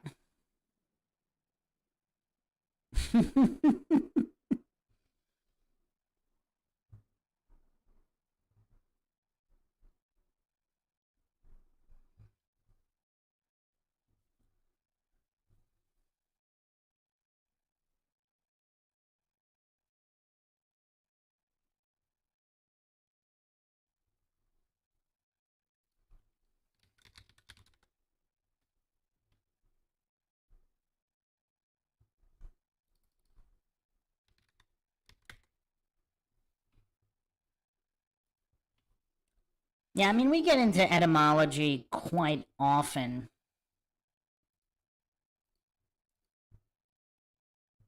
Copernicus also pulled off the most hardcore version of the will you elaborate on that no meme ever by dropping his heliocentric theory in 1543 and then dying of a stroke.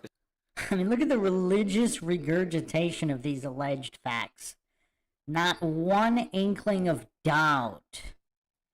Not one inkling of doubt that the religious cult of scientism that he's regurgitating from could be even slightly inaccurate. Same year. Believe it or not, Eraserhead is my most spiritual film. Why will elaborate on that? No, I won't. But had Copernicus lived, there would have been some pretty hardcore debates between him and a guy by the name of Giovanni Maria Tolosoni. Copernicus being dead meant that Tolosoni was basically doing the old man yells at cloud meme, arguing that Copernicus was using math to try and prove his point like a naughty little boy. Tolosoni's objections didn't really do a ton during the exact time period when he was making them, and the Catholic Church only really started to crack down on this whole heliocentrism thing in the 1600s. And that's partially because in 1609, Johannes Kepler built upon the Copernican model by demonstrating that planets moved in elliptical orbits around the sun, among other things. Wait, how did he demonstrate that? Again, how? We're not getting any hows from this grifter. Not one how explanation on any of this. Where are the hows? Where are the hows? Formerly known as Kepler's laws of planetary motion. Fortunately for Kepler, nobody really gave a damn until 1610 when Galileo Galilei decided there just wasn't enough beef in the astronomy fandom. He presented troubling new observations, such as moons around Jupiter. But what Galileo did that was so important was essentially demonstrate that there were other bodies in space that had things orbiting around.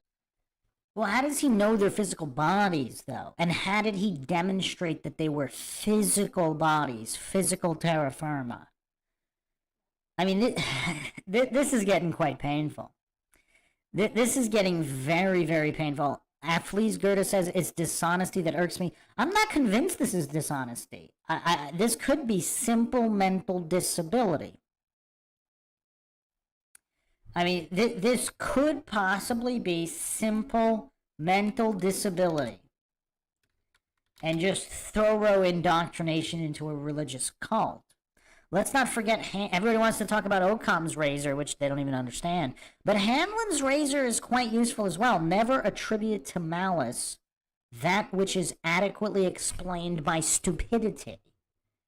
So is he really being dishonest here? I mean, maybe he is. I'm not claiming he's not. I'm not claiming he's... Maybe he is dishonest. Maybe he's not mentally disabled. Maybe he's not. And maybe he's dishonest. But I can't claim that, and I'm not convinced here. Just from... He hasn't demonstrated any level of mental capacity. I mean, look at what he's demonstrated just on basic English. He doesn't even have basic English proficiency. He thinks round is synonymous with spherical. I mean, this is what we're dealing with here. Oh, yes, Afflees Goethe. Yeah, there are definitely dishonest people out there. Yes, definitely. But there are a lot of goofs where it's hard to tell. It's hard to separate mental disability from dishonesty. Around them, Jupiter had moons, and he also observed Venus orbiting the sun, which proved that things orbited stuff other than Earth. He also saw mountains on the moon. The Jesuits were immediately displeased with Galileo's arguments and findings, and they argued against him. Or pretended to be. Like, goofs like this, like, they don't even consider controlled opposition. They don't consider any of these. I mean, this is all in The Art of War. I mean, if the goof just read The Art of War, I mean, he claims to be well read. I mean, these tactics in the war on minds by oppressors, I mean, they're basic tactics. I mean, the playbook today is pretty much the same playbook it's always been. Till they looked through telescopes and realized he was right. In the years that followed, the Catholic Church argued with Galileo about things like gravity and mostly used the Bible as the source of their arguments, which brings me to, well, the modern flat earth movement.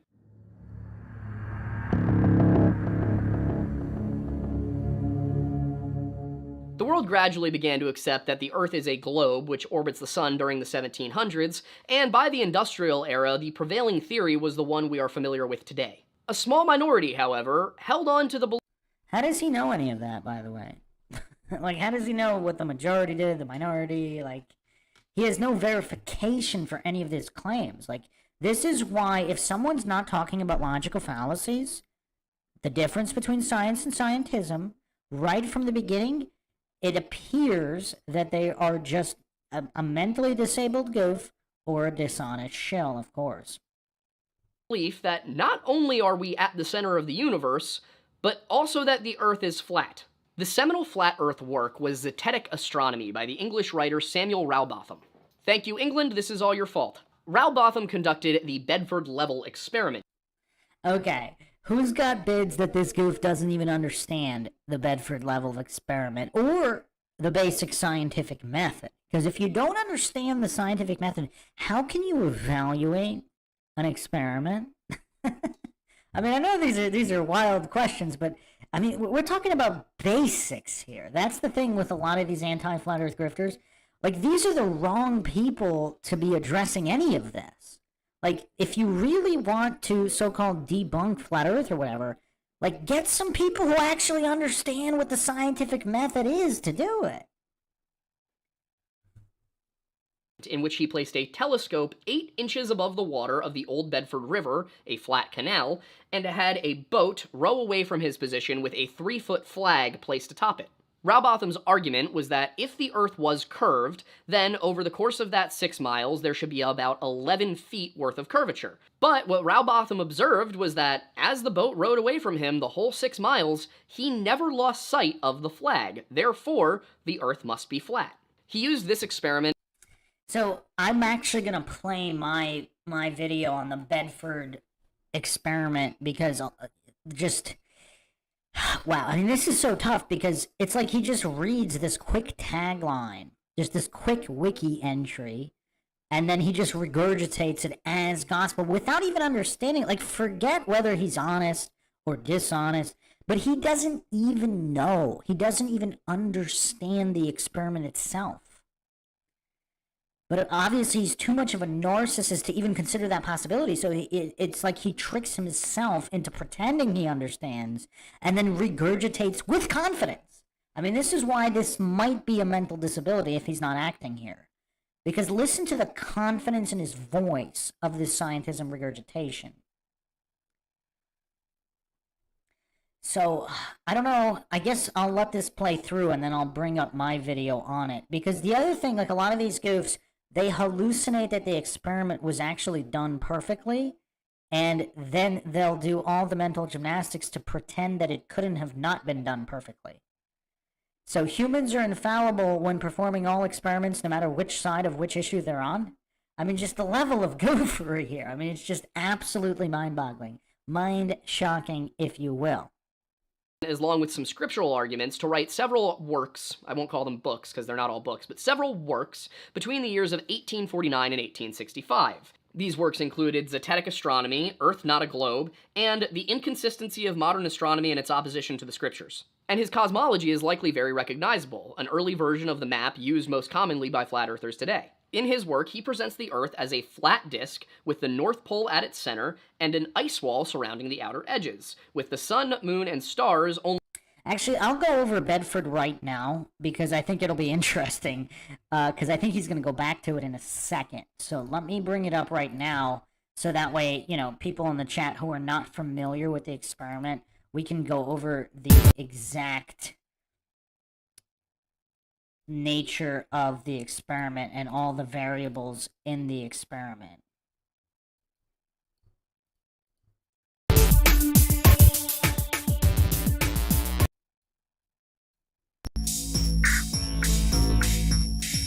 All right, so this is, of course, a very contested experiment.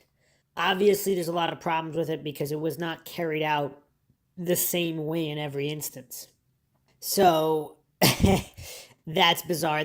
Also, there's a lot of variables like refraction. So how would it work? How would it work on a flat plane versus a sphere? Could you get either result on either model? These are, of course, the questions that a scientific, logical individual would ask, because regardless of the results, would it really prove the surface of the Earth either way? So I'll go through the mainstream narrative. This is the Bedford Level experiment from Wikipedia. It's a series of observations carried along a 6-mile, 9.7-kilometer length of the old Bedford River on the Bedford Level of Cambridgeshire Fens in the UK during the 19th and early 20th centuries to measure the curvature of the Earth. Samuel Burley Rowbotham, who conducted the first observations starting in 1838, claimed he had proven the Earth to be flat. However, in 1870, after adjusting Rowbotham's method to avoid the effects of atmospheric refraction, Alfred Russel Wallace found a curvature consistent with a spherical Earth. Now, here's the other thing. Both sides of this so-called debate claim refraction in their favor, regardless of what the result. So if the result matches or doesn't matches, they use refraction as an excuse to match their faith-based belief system. It's quite bizarre and unscientific. But anyway, okay. So the Bedford Level, at the point chosen for all the experiments, the river is a slow-flowing drainage canal running in an uninterrupted straight line for a 6-mile stretch to the northeast of the village of Welney. This makes it an ideal location to directly measure the curvature of the Earth, as Robotham wrote in Zetetic Astronomy. If the Earth is a globe and is 25,000 English statute miles in circumference, the surface of all standing water must have a certain degree of convexity. Every part must be an arc of a circle. From the summit of any such arc, there will exist a curvature or declination of 8 inches in the first statute mile. In the second mile, the fall will be 32 inches, in the third mile, 72, or 6 feet, as shown in the following diagram. After the first few miles, the curvature would be so great that no difficulty could exist in detecting either its actual existence or its proportion. In the county of Cambridge, there is an artificial river or canal called the Old Bedford. It is upwards of 20 miles in length and passes in a straight line through that part of the fens called the Bedford Level. The water is nearly stationary, often completely so, and throughout its entire length has no interruption from locks or water gates of any kind, so that it is in every respect well adapted for ascertaining whether any or what amount of convexity really exists. Experiments. The first experiment at this site was conducted by Robotham in the summer of 1838. He waded into the river and used a telescope held 8 inches, 20 centimeters, above the water to watch a boat with a flag on its mast 3 feet above the water row slowly away from him. He reported that the vessel remained constantly in his view for the full 6 miles to Welney Bridge, whereas had the water surface been curved with the accepted circumference of a spherical Earth, the top of the mast would have been some 11 feet below his line of sight. He published this observation using the pseudonym Parallax in 1849 and subsequently expanded into a book, Earth Not a Globe, published in 1865. Robotham repeated his experiments several times over the years, but his claims received little attention until in 1870, a supporter by the name of John Hampden offered a wager that he could show, by repeating Robotham's experiment, that the Earth was flat. The noted naturalist and qualified surveyor Alfred Russel Wallace accepted the wager. Wallace, by virtue of his surveyor's training and knowledge of physics, avoided the errors of the preceding experiments and won the bet. Okay, so here's the thing. The wager was that he repeated Robotham's experiment. So the experiment, if the experiment is using a telescope or whatnot 8 inches above the water, if those were the agreed terms, then you have to repeat the same experiment. You can't adjust the variables. Now, again, that's separate from whether the Earth is a globe or flat. I'm just saying, if that was the wager. Do we have the exact agreed terms of the wager and whether or not someone cheated? And I'll go into that next. Obviously, Schirmer's either completely clueless about this or he was intellectually dishonest in presenting this information because it didn't match what he wanted to get across. And intellectual dishonesty is, of course, a huge, huge problem. So, okay, the crucial steps to avoid the errors, according to this Wikipedia, some people would call this cheating if you change the factors, right? Like, if you change the variables, you're not replicating the experiment exactly, right? But anyway, this is what it said. The crucial steps were to, 1, set a sight line 13 feet above the water, and thereby reduce the effects of atmospheric refraction, and 2, add a pole in the middle that can be used to see the bump caused by the curvature of the Earth between the 2 endpoints. Despite Hampden initially refusing to accept the demonstration, Wallace was awarded the bet by the referee, editor of The Field sports magazine. So here's the other thing, though. Did Hampden, who decided on the referee? Was the referee an establishment fella? Or was he truly neutral and impartial? And how did they verify that, for example, the middle pole was not offset? Or whatever. I mean, to know that they weren't that someone didn't cheat. Anyway, continuing on here, Hampden subsequently published a pamphlet alleging that Wallace had cheated and sued for his money. several protracted court cases ensued, with the result that Hampden was imprisoned for threatening to kill Wallace. Once again, is this whether someone threatened to kill someone or not, or even killed them or not, the science is neutral and people's emotions have nothing to do with the scientific veracity of this experiment, which is, of course, what we should be focusing on. So he threatened to kill Wallace and also sued him for libel, or he was imprisoned for threatening to kill Wallace and for libel. The same court ruled that the wager had been invalid because Hampden retracted the bet and required that Wallace return the money to Hampden. Wallace, who had been unaware of Rowbotham's earlier experiments, was criticized by his peers for his injudicious involvement in a bet to decide the most fundamental and established of scientific facts. So, of course, real science is always open to review and criticism. Religion, scientism, on the other hand, is not. It had very fixed beliefs, they cannot be wrong. They're viewed as religious dogma. So again, very important to keep the definitions of scientism and science in mind when discussing these subjects. So it is very bizarre here to determine who cheated, and he said he never got the money, but according to this wiki, he did get the money. So is Shermer clueless? Did Shermer not even do a 60-second search on the Wikipedia, or is the Wikipedia wrong? I mean, I'll get into the claims made by the Flat Earth side in a moment. So in 1901, Henry Yule Oldham, a reader in geography at King's College, Cambridge, reproduced Wallace's results using 3 fixed poles at equal height above water level. When viewing through a theodolite, the middle pole was found to be almost 3 feet higher than the poles at each end. This version of the experiment was taught in school until photographs of Earth from space became available. Advocates of flat Earth, however, were not deterred. On May 11, 1904, Lady Elizabeth Ann Blount, who would go on to be influential in the formation of the Flat Earth Society, hired a commercial photographer to use a telephoto lens camera to take a picture from Welney of a large white sheet she had placed the bottom edge near the surface of the river at Rowbotham's original position 6 miles away. The photographer, Edgar Clifton, from Dallmeyer's studio, mounted his camera 2 feet above the water at Welney and was surprised to be able to obtain a picture of the target, which he believed should have been invisible to him given the low mounting point of the camera. Lady Blount published the results far and wide.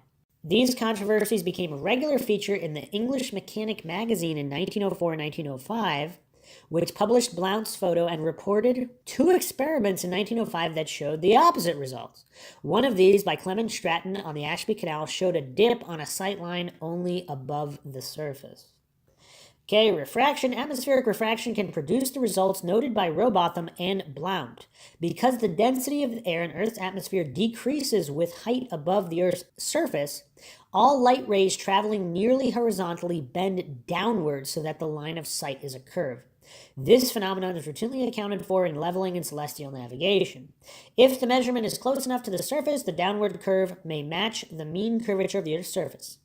In this case, the 2 effects of assumed curvature and refraction could cancel each other out, and the Earth will then appear flat in optical experiments.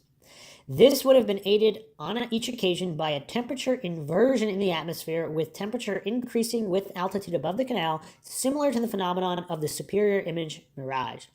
Temperature inversions like this are common. An increase in air temperature or lapse rate of 0.11 degrees Celsius per meter of altitude would create an illusion of a flat canal, and all optical measurements made near ground level would be consistent with a completely flat surface.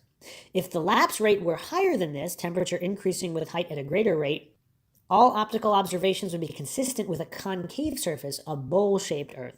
Under average conditions, optical measurements are consistent with a spherical Earth approximately 15% less curved than its true diameter. Repetition of the atmospheric conditions required for each of these many observations is not likely, and warm days over still water can produce favorable conditions. All right, so here's the real takeaway here.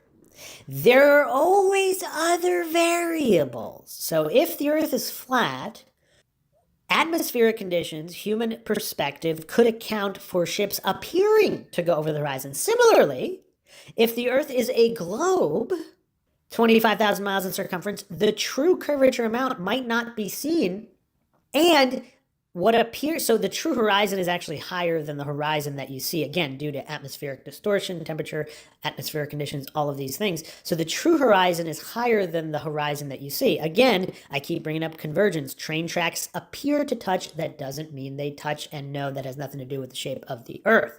That's the human eye and atmospheric conditions. So the real takeaway here is that things can appear to look a certain way even if that is not representative of physical reality. So does this experiment truly prove anything either way? That's the real question here. If you're being objective and logical and truly scientific and skeptical of both models, and if you're trying to single out variables and how they affect results. So it's no surprise that objects far on the horizon will bleed into the horizon, so to speak, again, depending on all of these other factors. Okay, so now that we actually have the real story of the Rowbotham experiment, or whatever, the Bedford experiment that was replicated. So sometimes it's replicated and you can see the markers where they're supposedly would be within a flat Earth, and sometimes you can't. It's almost as if the temperature fluctuations affect what you can see. I mean, this is so shocking. But these goofs like Lore Lodge, they're so utterly clueless. They can't even spend, I mean, that was what, a 10-minute video? They can't spend 10 minutes researching how this experiment was done. How? Then there also could have been compromised referees in placing those markers to see which marker is higher or lower in the Bedford experiment. So is this really a good experiment? Especially if you get different results under different conditions. So how would that prove either model? But this goof can only regurgitate that it only proved a globe Earth, even if the results were replicated each and every time, which they weren't. You have the possibility of paid off referees because money's involved. I mean, humans are fallible and corrupt. What a shocker. And you have the issue of all of these other atmospheric conditions. Only a few thousand miles overhead. If I remember correctly, because I neglected to write it down, he said the sun and moon were 3,000 miles overhead, and the stars were 3,100 miles overhead. At this point, you may be wondering, well, is it possible that Rowbotham was a con man, that he was saying all of this to publish books to the feeble-minded or something like that? But I must tell you, Rowbotham was a man of impeccable character. This is a man who chose to go out of his way and provide charity by taking in a 15-year-old girl as his wife. I mean, this is a man who responded to the question of why do ship's holes vanish before their masts. I mean, this guy's going full ad hom. He's kind of going full vegetable here already. I mean, he's going full vegetable.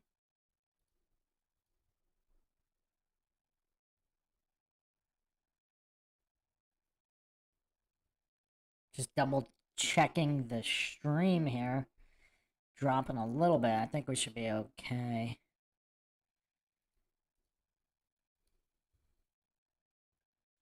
They go over the horizon by literally running away from his own lecture, allegedly. Allegedly. Rowbotham's suggestions, his writings, didn't really attract that much attention until 1870, when a man, a supporter of his by the name of John Hamden, put out an open wager to anyone who could prove the Earth is curved. The exact details of the wager seem to have been obscured by... Not really. I just went over them. ...by time, but in some way it seems that this was likely... you had to use water, I guess. In any case, the British scientist Alfred Russel Wallace accepted, but he used a slightly different experiment. He took two poles and placed them so that the tops were 13 feet above the water level, 6 miles apart from one another. And who verified that again? He then went to a nearby bridge and set up a telescope that was also at 13 feet above the water level. Once again, ignoring all of the temperature variables. And looked out at the two poles, and what he saw was that the pole further away from him appeared lower, since the tops of both poles appeared lower. Again, due to the temperature differentials. poles were at the exact same height. Again, how does he know they were at the exact same height? Who checked them? I mean, look at this goof regurgitating with religious fervor. And again, even if they were at the exact same height, that still doesn't prove anything due to the temperature differences. Above a level surface, the only way that the one further away could be lower than the one nearer by is if the Earth curved. I mean, if you want to use, if a lot of these scientism cultists, they use character assassinations, but then nobody wants to talk about Einstein. If we're going to disqualify people from somehow their theories are false because they married their young cousin or whatever, I mean, they're not even consistent in their goofery. I mean, it's hypocrisy plus goofery. Which, like, that alone, it's done. It's over. You would think. It's a level surface. There's no grade. It's a canal. Yep. It doesn't move. Correct. Ah! And yet the goof's getting frustrated and screaming when he's so utterly clueless. He doesn't even know about refractions and temperature differential. I mean, the level of cluelessness, he's getting frustrated over his utter goofery. Despite this complete refutation by Alfred Russel Wallace, Refutation. See, we just went over the full story here, which he's obviously too clueless of, or if he's acting and he's an intentional deceiver, he's pretending not to know the real story to push this grift. Hamden continued to publish flat Earth materials for many years, and also sent Wallace a whole bunch of death threats. Eventually, Wallace took the death threats to the courts and said, hey, please commit this guy to an asylum for both his own good and my safety. Some flat earthers will probably tell you that Wallace made all of this up. The overwhelming evidence is that he didn't. As for Rowbotham's part and how he responded Which overwhelming evidence? I mean, we just went over a ton of evidence. to a complete refutation of all of his theories and the What refutation? proof that his own experiment was faulty, he said it was perspective and not curvature. But the problem was that the telescope was level to the two poles. Again, who verified how level it was and how level the poles were with each other? Some paid-off referee in this wager? Or, and again, completely ignoring the temperature inversion. It was at 13 feet. Perspective Heracles in the chat saying, I lean deceiver because this was supposed to be a logical refutation. Yeah, but if he's mentally disabled, in his own deranged, feeble mind, he might think this is logical refutation. Because if he doesn't know what logic is, and he doesn't know what the scientific method is, then he might think this actually is logical refutation. would only take account in this instance if the top of the poles were higher than the telescope. Now, for the scientific community of the late 1800s, Wallace's experiment was all they really needed. He had shown that the Earth was not flat. How would that experiment prove that? Do I need to play it again? I mean, here's the other thing. Would this goof even comprehend any of the actual variables of the experiment and the temperature inversion? I mean, it seems like he might not have the mental capacity. Even if someone sat him down, you know, he might not have the mental capacity to even comprehend that. That the Earth is in fact curved, and he had shown that Rowbotham's experiment, when replicated, produced results antithetical contrary to Rowbotham's theories. No, they didn't. Some of them did, some of them didn't. Almost as if there are other variables, like the temperature inversions. For the Flat Earth community, however, this was not enough to convince them of something the Greeks had known since at least the 4th century BC. So they kind of doubled. Again, completely ignoring Lucretius and the seminal work on the nature of things hundreds of years later. I mean, just the level of gophery here. I mean, this guy's completely clueless. I mean, I don't know, I'm leaning to maybe running him through the system just to see how he would do. I mean, obviously, he's nowhere near the Dunning-Kruger level of Craig, but... or even the entertainment level. I mean, Craig makes it entertaining with his goofery. I mean, this guy's very dull and boring with his goofery. I mean, we even have to censor just the level of soy here because it's just so off the charts.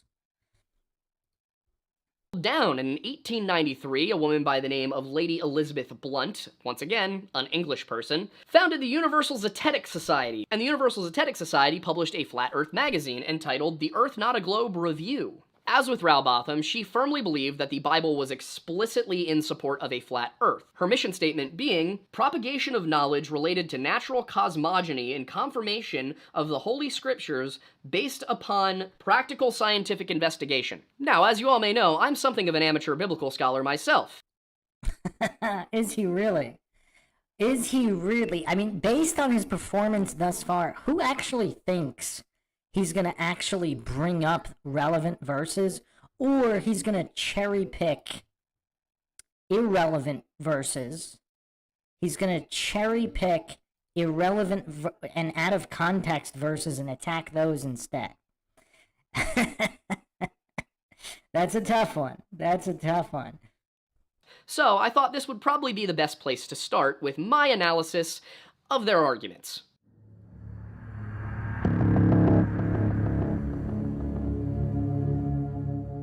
For me, part of the reason I decided to take on Flat Earth was as a defense of my Christian faith, and to show the world that no matter— Wait, no way. This guy pretends to be a Christian? What?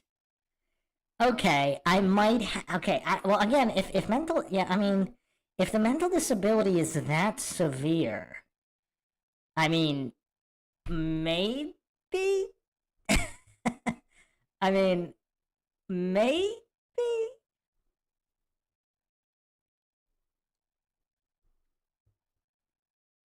Justin Johnson in the chat, thanks for the appreciation and support.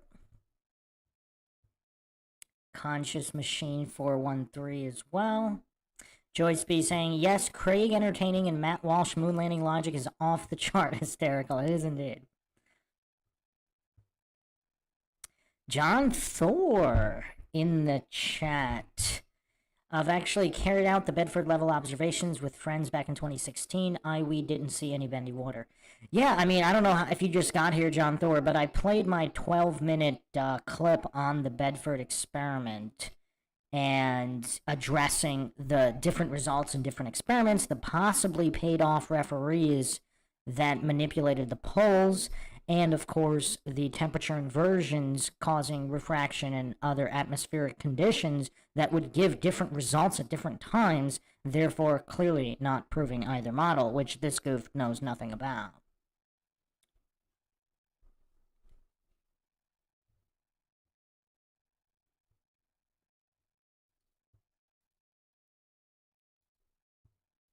No matter what flat earthers say, the Bible is not a flat earth book. Interesting. So, what flat earthers say obviously has nothing to do with, what anybody says has nothing to do with anything. Why not look at the empirical passages? So this goof is hallucinating that the Bible is not a flat earth book. I mean, this is one of the easiest, I mean, clearly it is. I mean, we can go Old Testament, we can go New Testament. I mean, this is getting kind of weird because, I mean, this is all well established. Like, this isn't even the controversial stuff. I mean, there's dozens and dozens of verses clearly demonstrating that the Bible is in fact a flat earth book, regardless of whatever, again, I do not claim any model is true or untrue. It's not relevant to which model is true in examining whether or not the Bible is a flat earth book or not. I mean, wow. Let me go over a few things here, because I don't know if I specifically went over this extensively.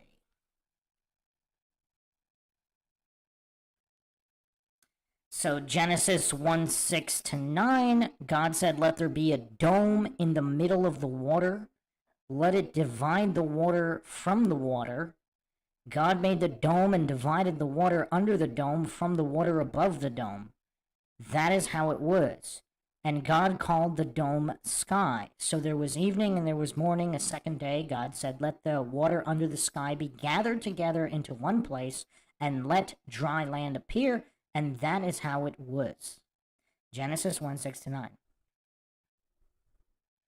So there's also 1:14 to 18. God said, "Let there be lights in the dome of the sky." Like, how is it a dome if it's a sphere?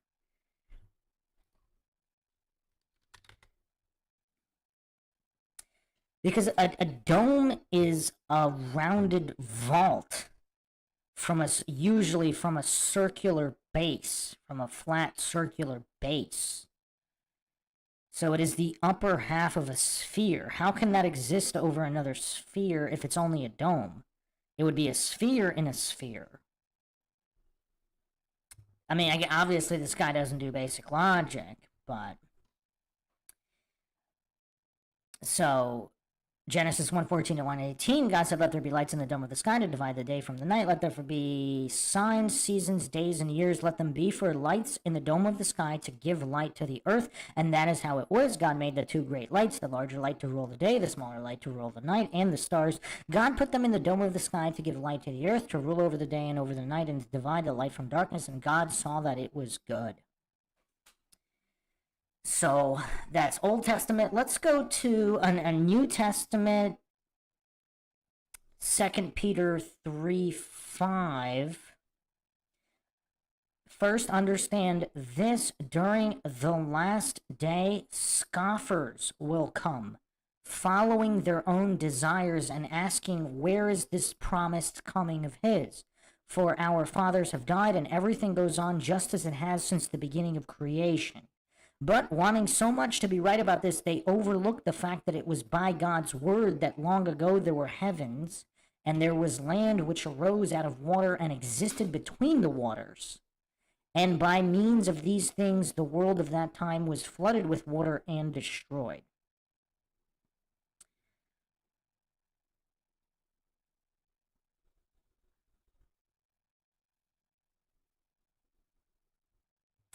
Then there's Job 38, 4 to 14. "Where were you when I founded the earth? Tell me, if you know so much. Do you know who determined its dimensions, or who stretched the measuring line across it?"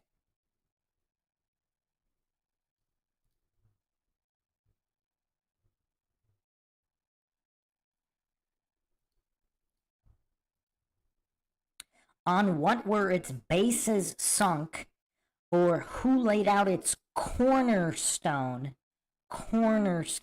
when the morning stars sang together and all the sons of God shouted for joy? Who shut up the sea behind the closed doors when it gushed forth from the womb? When I made the clouds its blanket and dense fog its swaddling cloth, when I made the breakers its boundary, set its gates and bars, and said, 'You may come this far, but no farther. Here your proud waves must stop.'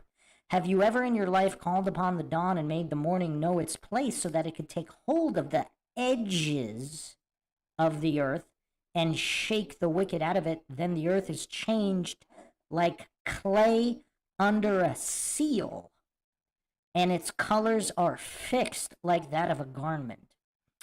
So can you have a spherical seal? Like when people write letters and you stamp the seal, is it on a flat surface, or is it some kind of magical spherical seal?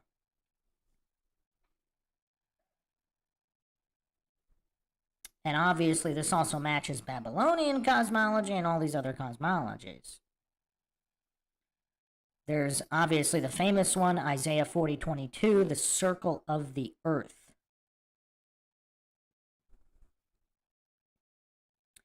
And here's the main argument against this, is a lot of goofs hallucinate that circle is synonymous with sphere.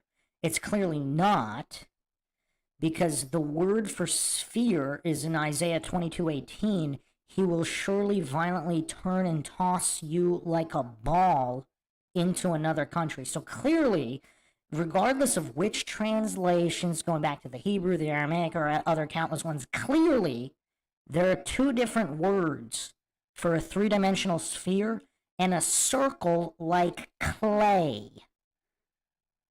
A seal, clay and seal, circle, and then you also have this other word, which is ball, as in a three-dimensional sphere. Like, that's the main issue with a lot of these goofs hallucinating that the Bible's not a flat Earth book. I mean, clearly it is. I mean, I think what I'm guessing this goof is going to do, he's going to take some passages that nobody uses and try to show, like, he's not going to address any of the ones I went over, I think. Oh, yes, Joyce B., the world is established, it shall not be moved. That's a good point, too. I mean, I guess it could also be argued that that's geocentric sphere, but yes, that's definitely, there are many passages for that as well, and the foundations of the earth. How are you going to have foundations and pillars if it's moving? Unless it's some kind of, like, really crazy, insane, complicated system, in which case, why wasn't it explained as such? So, I mean, yeah, who thinks this guy actually knows anything about the Bible? Like, he claims to be a Christian, but, Now, obviously, regardless of what it says, that doesn't prove anything is true or untrue, but it's just weird. Like, he didn't get the scientism right. Is he gonna get the Christianity right?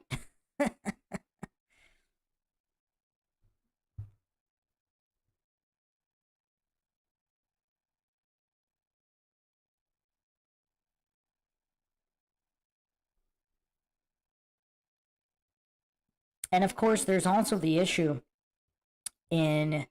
for some of the New Testament quotations, the Greeks may have already, if the stories are true about Eratosthenes and all of this, the Greeks may have already been on, and some of the world, on a spherical globe cosmology, which would be interesting because the Bible would still be against that, and anybody believing the Bible over the current authorities.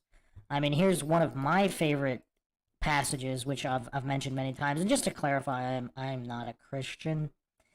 I do not claim the Bible is true or untrue, and obviously included in that, obviously the Bible could be true. I do not claim it is true or untrue. Obviously there are some issues with translations, because there are obviously different Bibles. There's all the apocryphic texts that were removed, which might contain a lot of truths as well.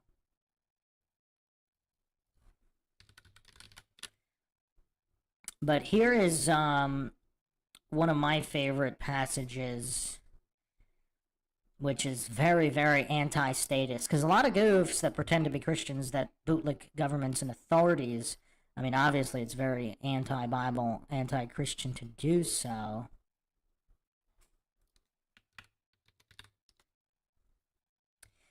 Ephesians 6:12, which is also actually related to 1 Corinthians 2:5, that your faith should not stand in the wisdom of men, but in the power of God. Ephesians 6:12 states, for our struggle is not against the flesh and blood, but against the rulers, against the authorities, against the powers of this dark world, and against the spiritual forces of evil in the heavenly realms. But even in this realm, in this dark world, I mean, you know, post all of what's been coming out about all of these evil scum, whatever you want to call them,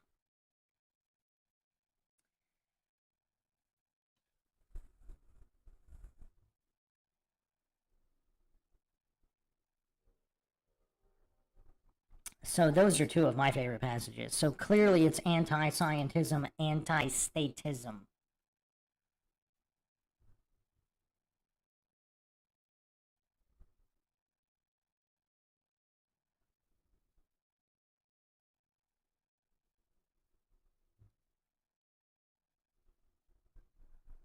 Alright, so let's see if he addresses any of these quotations that I mentioned or not.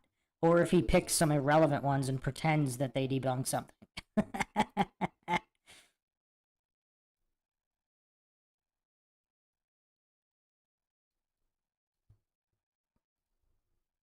For those who may not know my background, I am a historian of the medieval era by training, and as a result, I've read a lot of the philosophic and religious texts of late antiquity and the Middle Ages. But he hasn't read Lucretius's On the Nature of Things, one of the absolute seminal works of all of science and history? What a goof! And one thing that is completely absent from almost all of them is any serious consideration or argument that the Earth is flat. Again, the goof is just not aware of Lucretius's On the Nature of Things. While there were a few Christian writers who claimed the Earth was flat, or that we just don't know the shape of the Earth, the greatest minds of the church totally rejected a flat Earth.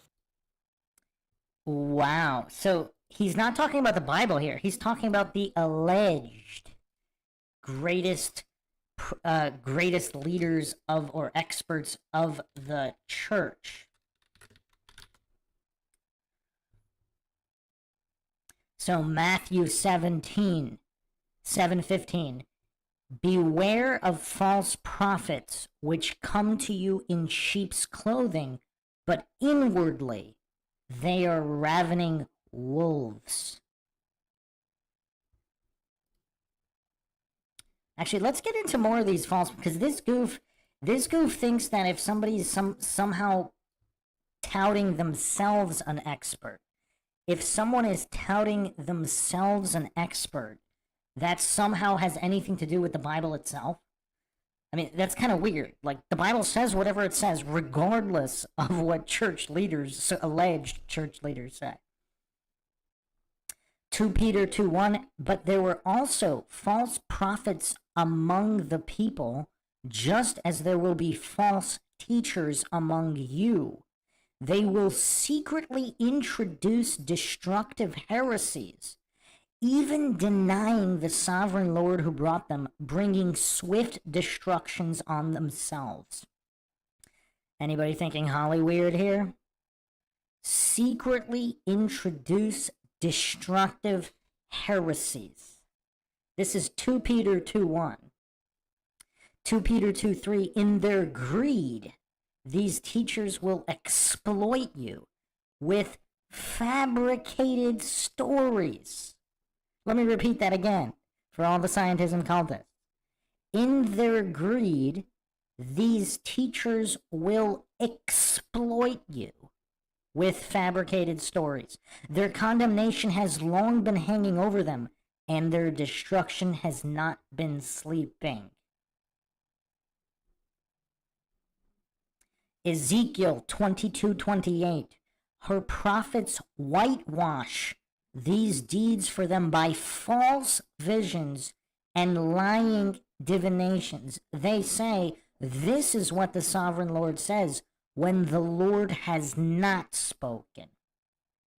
Mark 13:22. For false messiahs and false prophets will appear and perform signs and wonders to deceive, if possible, even the elect.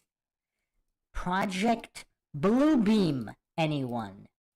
Project Bluebeam, anyone?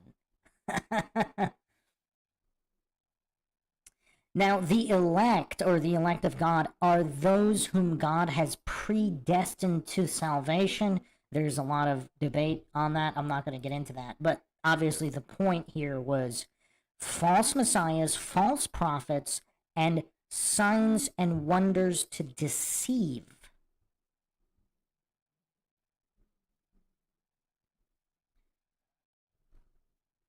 Matthew 24:11. Many false prophets will appear and deceive many people.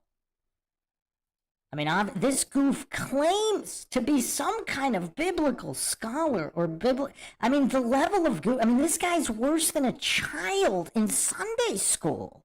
I mean, this goof isn't even on a basic level to understand the absolute basics.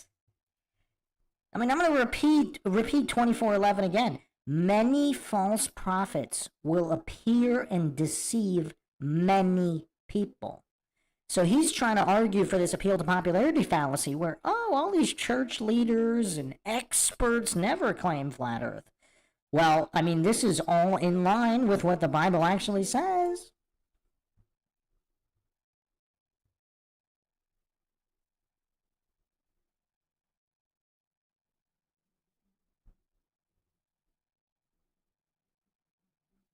Jeremiah 14:14, also quite powerful. Then the Lord said to me, the prophets are prophesying lies in my name. I have not sent them, or appointed them, or spoken to them. They are prophesying to you false visions, divinations, idolatries, and the delusions of their own mind. Like maybe pretending a circle is a sphere.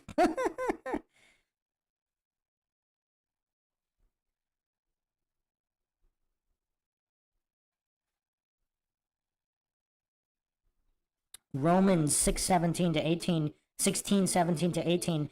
I urge you, brothers and sisters, to watch out for those who cause divisions and put obstacles in your way that are contrary to the teaching you have learned. Keep away from them. For such people are not serving our Lord Christ, but their own appetites.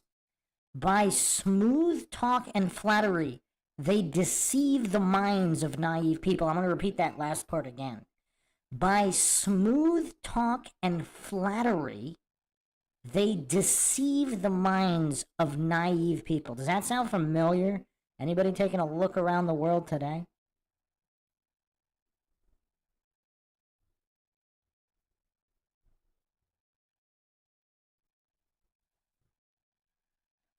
Here's another extremely powerful one. 2 Timothy 4:3-4. For the time will come when people will not put up with sound doctrine.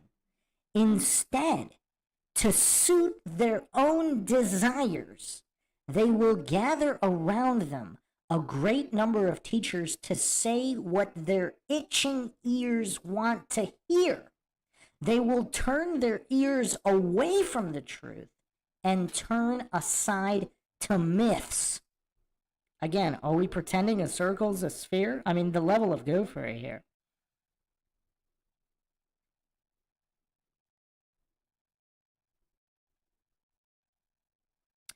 Two Corinthians 11:13-15. For such people are false apostles, deceitful workers, masquerading as apostles of Christ. And no wonder, for Satan himself masquerades as an angel of light. It is not surprising then if his servants also masquerade as servants of righteousness. Their end will be what their actions deserve. So again, I'm not done here, but I'm not done here. I'm just pointing out here that this goof, this deceiver, either intentional or through mental disability, is clearly not a true Christian. He clearly doesn't understand what any of this says, because he's preaching scientism. He's preaching anti-Bible scientism.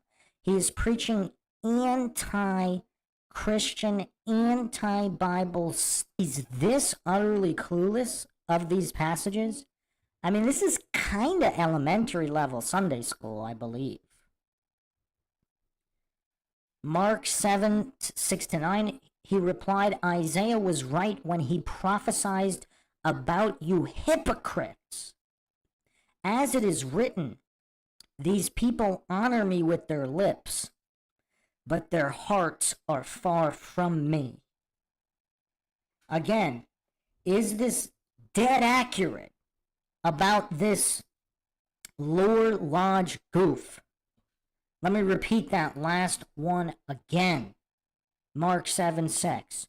These people honor me with their lips, but their hearts are far from me. 7. They worship me in vain. Their teachings are merely human rules. They have let go of the commands of God and are holding on to human traditions. And he continued, you have a fine way of setting aside the commands of God in order to observe your own traditions, like the tradition of scientism and pretending that history has to be as reported.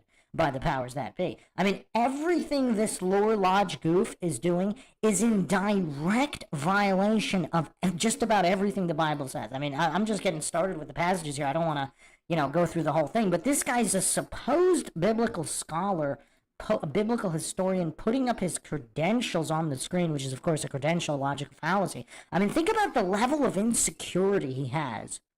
This is crazy. The level of insecurity this goof has, that he actually has to present his certification of his degree of indoctrination on the screen while preaching the complete opposite of what the Bible says.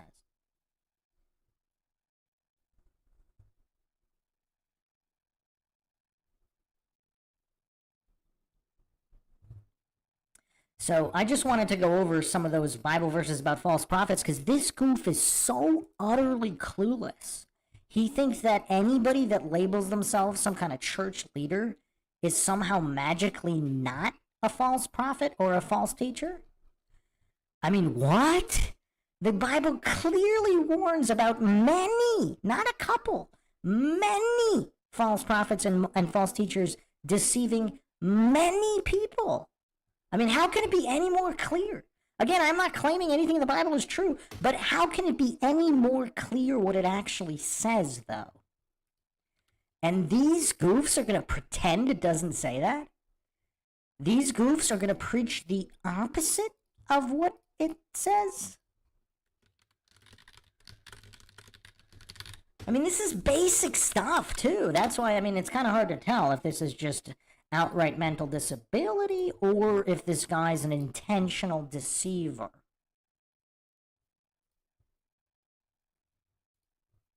Perhaps the most famous and relevant example would be Thomas Aquinas, who, in his commentary on Aristotle's Physics, wrote, "The fact that the Earth is spherical is demonstrated by natural science by a natural method. It could furthermore be demonstrated in astronomy from the figure of the lunar eclipse, or from the fact that the same stars are not seen from every part of the Earth." And the agreement between Aquinas and Aristotle is not a retcon. It is not a response to changing scientific beliefs, because Augustine of Hippo said similar things. This goof is so utterly clueless, he doesn't even know what a genetic logical fallacy is. The goof is so utterly clueless. All he's doing is appealing to authority in genetic logical fallacies instead of actually looking at the arguments themselves, because here he's just talking about who made them, not why or how. In Augustine's 5th century literal commentary on Genesis, he refers to the Earth as a globe several times. He does this at least twice directly. And does any of this change what the Bible says, though? The level of goofery. I think I'm gonna have to put this through the logical analysis system. In Book 1, Chapter 25, and again in Book 10, Chapter 8. Taken together with the many other works of late antiquity and the Middle Ages. Wait, so is he not going to actually go through the Bible? So he's going to go through people writing about the Bible not being a flat earth book, some of these false prophets, false teachers, but he's not going to actually look at the Bible? What? Or is he? If he is, why not get to it instead of just spamming fallacies? One can reasonably conclude that early Christians, who were surrounded on all sides by Greek philosophy, logic, and all of their other traditions, the Earth to be a sphere. And so, except for Lucretius and all the flat earth schools. So the question I had in approaching this segment is why, in the face of all of the evidence... What evidence? Do flat earthers still cite the Bible? Well, an early example of this argument can be found in Professor Orlando Ferguson's map of the square, yes, square, and stationary Earth, published in 1893. The map was an ad for a book he was selling for 25 cents, which he said would give you essentially all the secrets of the universe, and it said that there are 400 Bible verses which support the flat Earth and reject the globe theory. Located at the bottom of that map are a set of Bible verses, a series of examples of what he would be covering in his book. Each verse is implied to show that the Bible presents a flat Earth cosmology, but upon closer inspection, one will realize that all of them are being wildly misrepresented. I'm sure he's not going to represent anything, right? Or he's just pretending they're misrepresenting while he's being a false teacher. He first cites Exodus 17:12, specifically the clause reading, "And Moses' hands were steady until the sun went..." Yeah, who uses... Wait, The going down of the sun. Did I obviously that wouldn't necessarily prove anything either way. That's why I didn't use that verse. Let's see if he's going to address any of the verses that I brought up, which are very, very clear, very, very explicit, and can't be misrepresented in any way. Down. He seems to be implying that because it is the sun that appears to move, then the sun must be rotating around or over top of. And again, this goof is so utterly clueless, he can't even separate geocentrism, the geocentric sphere, from the geocentric flat Earth. I mean, yeah, this level of goof, this got rough. He actually opened not that badly, but this has gotten rough. And again, what does this prove about the shape? What does the sun prove about the shape of the Earth? I mean, again. So he's going to claim, because some guy used that verse, that somehow all the other verses are invalid. Is that his position? I mean, this cherry-picking, false dichotomy, false premise stack is out of control. Of the Earth, even though the sun going down can be fully explained using a heliocentric model. I don't know about fully, but even if it can be, how does that prove the Bible's not a flat Earth book? Because if there are multiple, let's grant that many things can be explained many different ways. How does that particular verse prove that the Bible isn't a flat Earth book? I mean, when you're dealing with this level of mental deficiency, like what? Yeah.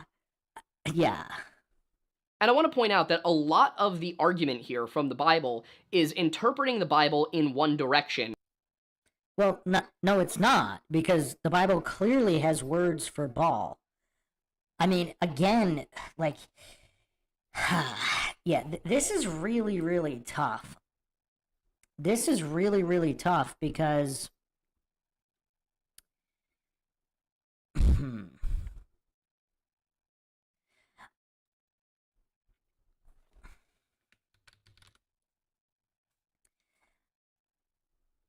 the Earth is changed like clay under a seal. Now, so is he saying that there are spherical seals? Like a seal for a paper, an important paper or a letter, because they had clay seals. I mean, maybe I need to put a picture of a clay seal, because, I mean, does this goof not, this guy is a historian. Does he not know how seals were used?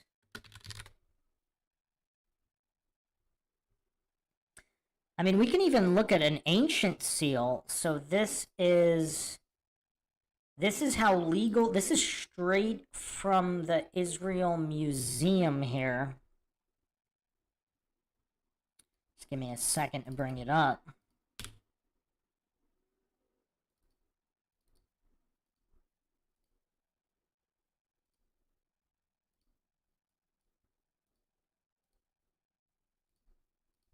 So yeah, this is straight from the Israel Museum. It's dated to 605 BC. So this is a clay seal. This is how legal documents were signed back then. So notice how the outer edges of the seal are actually higher than the rest of this the seal. I mean, maybe it's just a coincidence that Antarctica is the highest land on Earth. Maybe it's all coincidental. I'm not saying it is or it isn't. But how can you misrepresent that, again, the quote here, Job 38, 4-14, the earth is changed like clay under a seal, and the edges of the earth.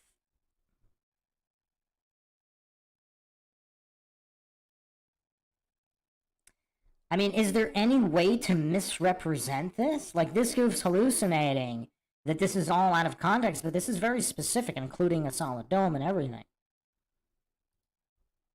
And pretending it can't be interpreted the other way. Sure, you how can you interpret, like, he's the one pretending it can be interpreted another way, like with spherical seals or something. Could interpret Exodus 17:12 as saying it was the sun that was moving. Yeah, this is all irrelevant, because who cares about that particular Bible passage when there are so many others that are specifically talking about the shape of the earth instead of whether it looks like the sun is moving or not. I mean, I have to start to consider the possibility this guy might be a paid actor, because is it possible to be this dumb? Unless, again, I mean, if he has a complete mental... I mean, but even mentally disabled people wouldn't use that verse. I mean, I don't know. But you can also interpret Exodus 17:12 as saying that night was coming and the earth was rotating away from the sun. Because the sun's position in the sky is not the important aspect of the verse, using this as if it's somehow directly correlated or the correct cosmology is ridiculous. The next verse used is Joshua 10:13, specifically, so the sun stood still and the moon stopped, which suffers from the same... Again, notice how he didn't use any of the actual definitive passages that are very explicit. Like, he's using all of these passages that are talking about the sun and the moon instead of the earth and the shape of the earth.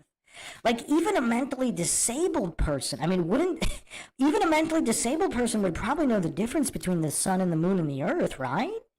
Like, why is this goof talking about all these passages that have nothing to do with the actual earth itself? Like, I mean, I have to say, I'm a little surprised. Like, I didn't think he'd be this goofy. I mean, this guy's a biblical scholar, and he's not bringing up all these other passages that I brought up. Same issue as the previous example. I mean, I don't even claim to be a biblical scholar. But, I mean, I think I'm at least maybe children's level basics of, elementary Sunday school. I think I'm there. Maybe I'm not. I mean, maybe I'm not at that children's level. But at least I know the basics. He doesn't even seem to have the basics down. Nothing about the sun stopping overhead in this verse implies that the earth is flat or stationary. The language is describing an event as seen from the earth, so the sun only appears to stop is a perfectly reasonable alternate explanation or interpretation of the verse. These biblical arguments only work if the interpretation given by the flat earthers is the only one which could reasonably make sense. Well, no, it states quite clearly in Genesis exactly how the earth was made and the dome. It states quite clearly the pillars of the earth, the corners of the earth being, again, I mean, how many times do we have to go over this passage? The earth changed like clay under a seal. Like, these are seals, according to his scientism cult, according to his archaeology cult, the Israel Museum is legitimate, and these are all dated legitimately, and these are how seals were made in biblical times. So how can you interpret this as being a spherical seal? Like, what is this guy smoking? I mean, just the level of goofery here. I mean, it's crazy. The earth, Job 38:14, the earth takes shape like clay under a seal. Clay under a seal. I mean, how can this be misinterpreted? And again, circle and ball are two different words. And in these two verses, it's not. Okay, that's why these are cherry-picked verses. These are just cherry-picking logical fallacies and strawmanning. Leaving aside the myriad issues with a literal interpretation of this verse, there's no reason that it only works on a flat Earth model. This is because the Earth, going by flat Earth rules, isn't actually spinning, so there would really be no consequences if the sun and moon stopped rotating overhead, especially if it was just for a few hours one time. In any case, neither of these first two examples directly addresses the shape or substance of the Earth. So why even bring them up when there's all these other ones that clearly do? But he believes that 1 Chronicles 16:30 does. Reading, "Tremble before him, all the earth. Indeed, the world is firmly established, and it will not be moved," in the New American Standard. Again, that's an argument for a stationary Earth, not the shape of the Earth. Notice how he's avoiding all of the actual passages that address the actual shape. Standard Bible, it is implied that this means the earth is a stationary, immovable object. Now, rule 1 of interpreting the Bible is don't take verses out of context. How is that taking it out of context? He's the only one taking anything out of context here and hallucinating alternate explanations. And the context here is crucial, given that this is a prayer of thanksgiving and not meant to be taken in a literal sense. It's meant in a metaphysical sense. This is not a statement that the earth doesn't move, earthquakes having been recorded earlier in the Bible, but rather it is an Again, look at him intentionally misrepresenting and taking it out of context. The earth not moving does not refer to earthquakes not existing. It refers to the pillars and the foundation of the earth and its place within whatever medium it is. You can call it the cosmos or whatever. Like, his psychological projection here, look at his micro expression here too. I think I might have to lean deceiver here. Yes, deliberate. This might not be genuine mental disability. It might not be. This might be intentional deceit. I mean, obviously the guy's not smart in any way, but you can be a dumb deceiver as well. He might be just an average dumb deceiver, not a mentally disabled honest person. An exaltation of the establishment of Jerusalem as the resting place of the Ark of the Covenant. It's literally a prayer of thanks, remarking that the people of Israel will not be driven from their lands and will retain them through God's protection. Psalm 136:6 is next, reading, "To him who spread out the earth above the waters," which of course must be read with the understanding that Psalm 136 is a poem. This is metaphorical language, not I mean, if he's talking about biblical scholar, why not just look at the actual biblical cosmology? The firmament and the circle of the earth like this clay seal. Like, it's like he's intentionally avoiding all of the obvious, explicit reference in the Bible as clearly being a flat earth cosmology. a literal description of how the earth was formed. And either way, if you look at what's said, it's hard to understand how this is a refutation of the globe model. Hard to understand for whom? For either mentally disabled goofs or people being intentional deceivers like himself. I mean, clearly he has a feeble mind, even if he's an intentional deceiver. Like, he doesn't even understand basic fallacies. Why on earth would spread out only apply to a flat planet and not a globe? And if you consider what above actually means here, it's not saying that the water is flat at the bottom of everything and the rest of the stuff is above it. It's saying that in terms of elevation, it's higher. Like, so... Wow, talk about intentionally taking things out of context. I mean, this guy's psychological projection is on point. I mean, this guy's psychological projection is on point here. He's completely ignoring Genesis. How do you take Genesis out of context when it's the literal creation of the world and the firmament, the dome? I mean, how is that out of context in any way? There are things that are underwater that are above other things that are underwater. Which has nothing to do with anything. Like, who's intentionally taking things out of context now? And I mean, he's strawmanning like an absolute gift. Yeah, this guy's definitely going to... I'm gonna have to put the logical analysis on this because it's just off the charts. In fact, there is water that is above the water. It's just gaseous. Ferguson goes on to cite Isaiah 12:10 as the sun shall be darkened in its going forth. I mean, he's going over like all these passages that have nothing to do with the shape of the earth. But Isaiah 12 only has 6 verses. He meant Isaiah 13:10, which is typically translated as, "For the stars of heaven and their constellations shall not give their light. The sun will be darkened in its going forth, and the moon shall not cause its light to shine." This is, of course, a prophecy and not a description of the cosmos. And what the prophecy is describing has absolutely nothing to do with cosmology. Like, all of the verses he's going over have nothing to do with the shape of the earth.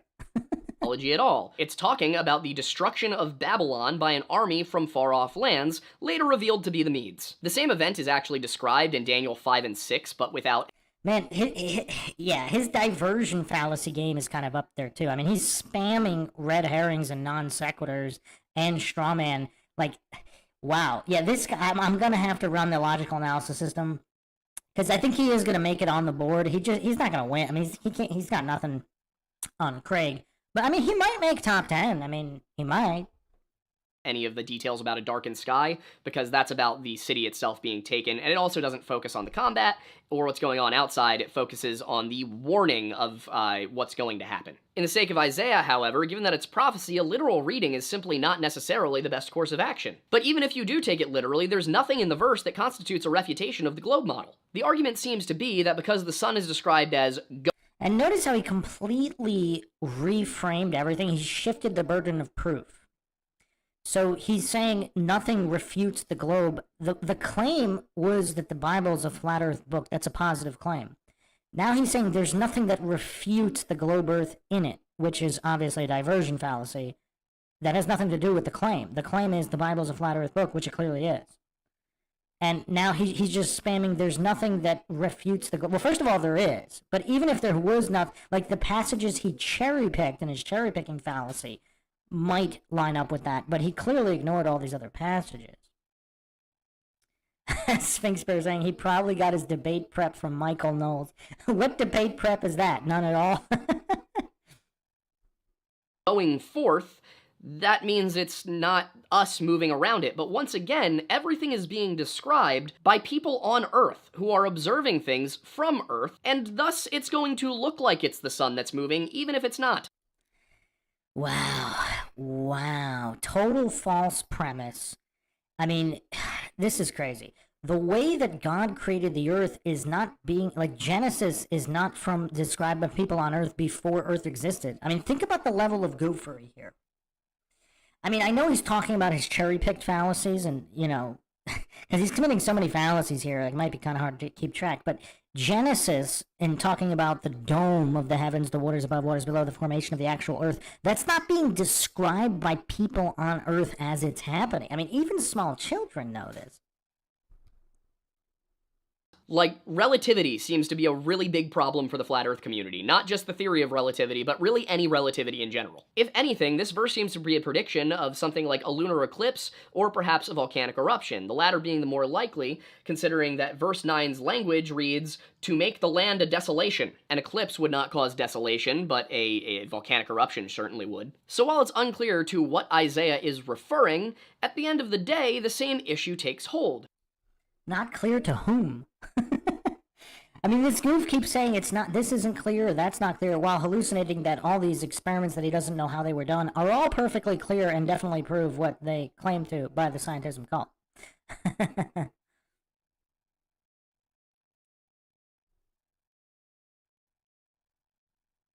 Wait, Prophet C. Lore Lodge debated Whitsit?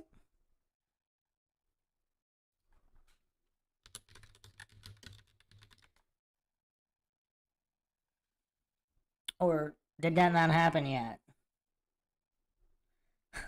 I mean, wow. That would be hilarious.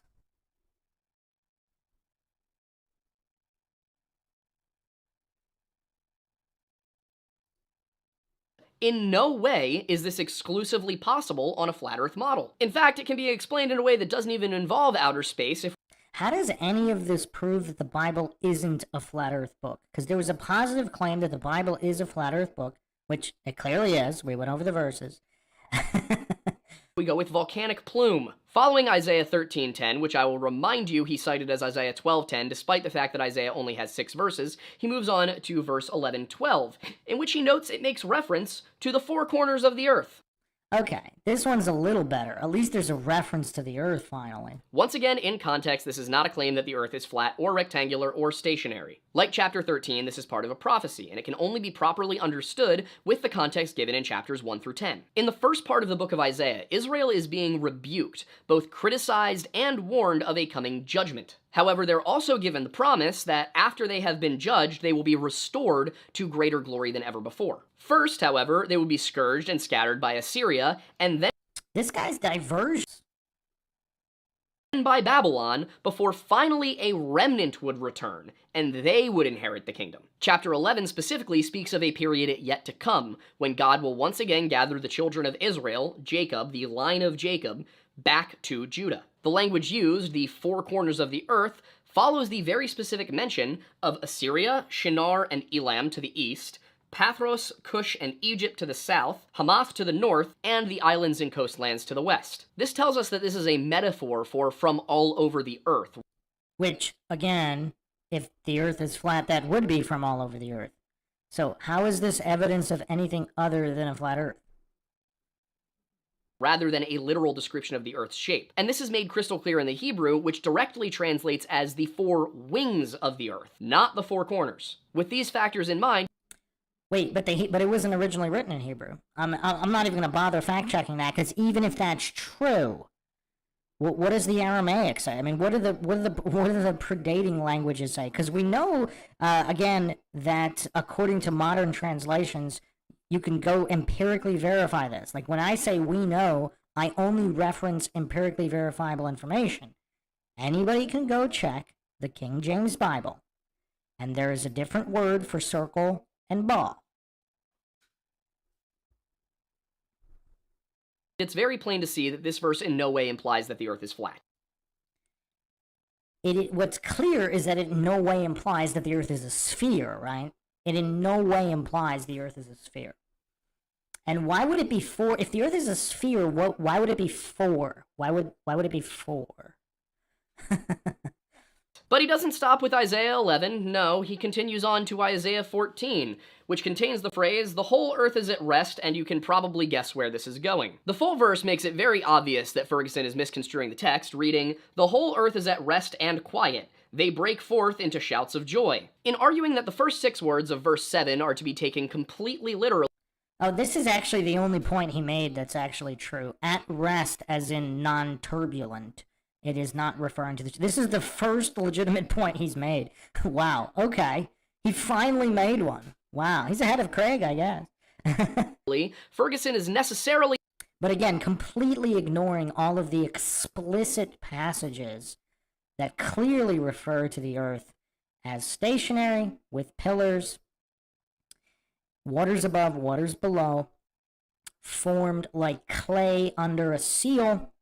I even have an image from the Israel Museum on how seals in that time period were made. Implying that the juniper and cedar trees spoke out loud. This is because verse 8 reads, "Even the juniper trees rejoice over you, and the cedars of Lebanon, saying, since you have been laid low, no tree cutter comes up against us." What do you think, Aiden? Do you think the juniper and cedar trees were speaking with mouths? Only if the people that were looking at them speaking with mouths. Appeal to incredulity, appeal to humor, logical fallacy. I mean, this guy has nothing but faith in fallacy, faith in scientism, while being a clearly false teacher here. Were standing in front of certain burning bushes. Once again, verse 7 is not a description of the Earth's shape, but part of a taunt to be taken up against Babylon after they are defeated by the Medes. In fact, that information, that this is a taunt against Babylon to be taken up when they are defeated by the Medes, is quite literally in the chapter, right before this. Isaiah is actually where most of Ferguson's quotes come from, with chapters 29, 30, 38, 40, 52, 54, and 58 also listed. Chapter 29 is actually the one brought up right after chapter 14, but it says nothing about the shape of the Earth, and there's no actual quotation involved, so I can't track down what Ferguson meant. In the chat, people are talking about the Book of Enoch. Yes, but I specifically use the King James Version because there's enough in there already. Because a lot of these goofs will try to pretend that the Book of Enoch is not legitimate. So even on their level with their mental gymnastics, it's still a flat earth book. To quote. We've already seen that he tends to mislabel chapters, and that actually gets worse. But next up is Isaiah 31, which is presented... So because one guy mislabeled chapters, that means the Bible's not a flat earth book. I mean, the level of goofery on display here. I mean, this is crazy. "Woe to the rebellious children, saith the Lord, that take counsel but not..." So he's strawmanning and cherry-picking so hard here. So because a random guy mislabeled a couple of verses, that's why he's avoiding all of the explicit verses, like the plague here.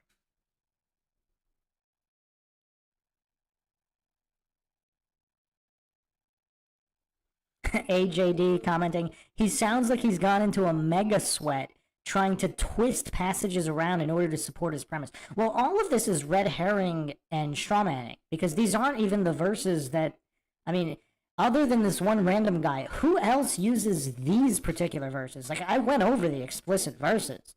I mean, he's avoiding them like the plague for some reason. Of me. This, of course, has absolutely nothing to do with the shape of the earth whatsoever. It seems to be referring to the fact that the northern kingdom of Israel either had already fallen or would fall to idolatry, depending on when you believe that the book of Isaiah was written. Isaiah 38 is mentioned next with, "So the sun returned 10 degrees, given by Ferguson as evidence that his model was correct." Off the bat, he truncated the verse, which in full reads that it's the sun's shadow that will return 10 degrees, not the sun itself. In either case, this was a sign to King Hezekiah of Judah, And it has nothing to do with the shape of the earth again. That's why he's spending so much time on it in his divergent fallacy. that God would fulfill a promise to give him 15 more years. Even taken literally, this verse in no way proves that the earth is either flat or stationary, as one could make the argument that God rotated the earth rather than moved the sun. And of course, that's ignoring the fact that God could have just pushed a cloud into the right spot. I also do want to make it crystal clear to everybody watching the video that I'm not sitting here telling you that the Bible is literally accurate to everything it says. The Bible is full of metaphor and allegory, and it may be wrong. I personally believe that it's not. So my intention here is not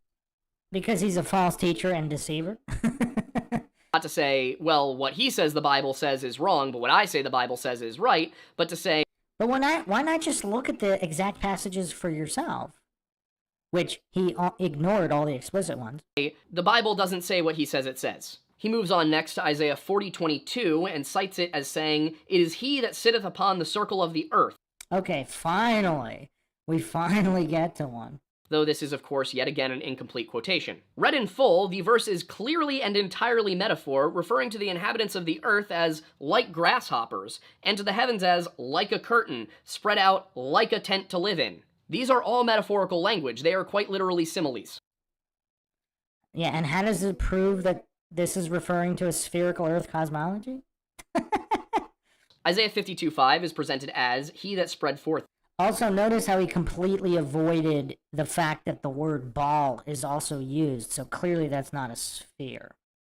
the earth, which is neither the full verse, nor is it actually from Isaiah 52 at all. It's from Isaiah 42, and the full verse reads, "This is what God the Lord says, who created the heavens and stretched them out, and who spread the earth and gave its offspring, who gives breath to the people on it and spirit to those who walk in it." As with all of the other arguments so far, this one does not prove that the earth is flat or stationary, as something could very reasonably be stretched or spread out over a ball just as much as it could a table. Now, some argue that a better translation for spread out here is hammered out, but that still doesn't mean that the earth would be flat or the sky solid, as the Bible is full of allegory and metaphor.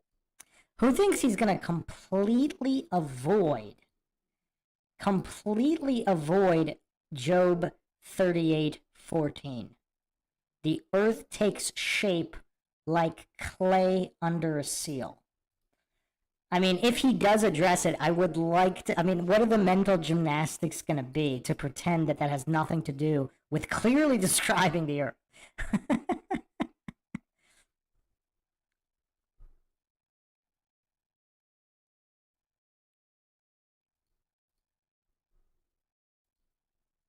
There is so much symbolic language in the Bible that it makes your head spin when you try to interpret it. Or, a mentally deficient person's head spin, like himself. And he's so much of a narcissist, he can't even consider the possibility that it doesn't make other people's heads spin. Ferguson does not let that stop him, however, because he moves immediately on to Isaiah 54:24, presented as, "That spreadeth abroad the earth myself," and once again, Ferguson was off by a full 10 chapters. This is actually 44. The same issues present with the flat earth interpretation of Isaiah 42:5 are present with the interpretation of Isaiah 44:24. That being that this isn't something that is exclusively possible on a flat earth. Isaiah 58:13, which as you can probably expect is correctly 48:13, is read as, "My hand hath laid the foundation of the earth, and my right hand hath spread out the heavens. When I call to them, they stand together." Now, foundation of the earth could apply to quite a few different things, including the physical makeup of the geological layers of the planet. So there's really no reason, given the rest of the Bible, to say that this verse implies a flat stationary plane. We are finally set free from the book of Isaiah with a shift to Jeremiah 31:35, which is arguably the strongest point that he makes,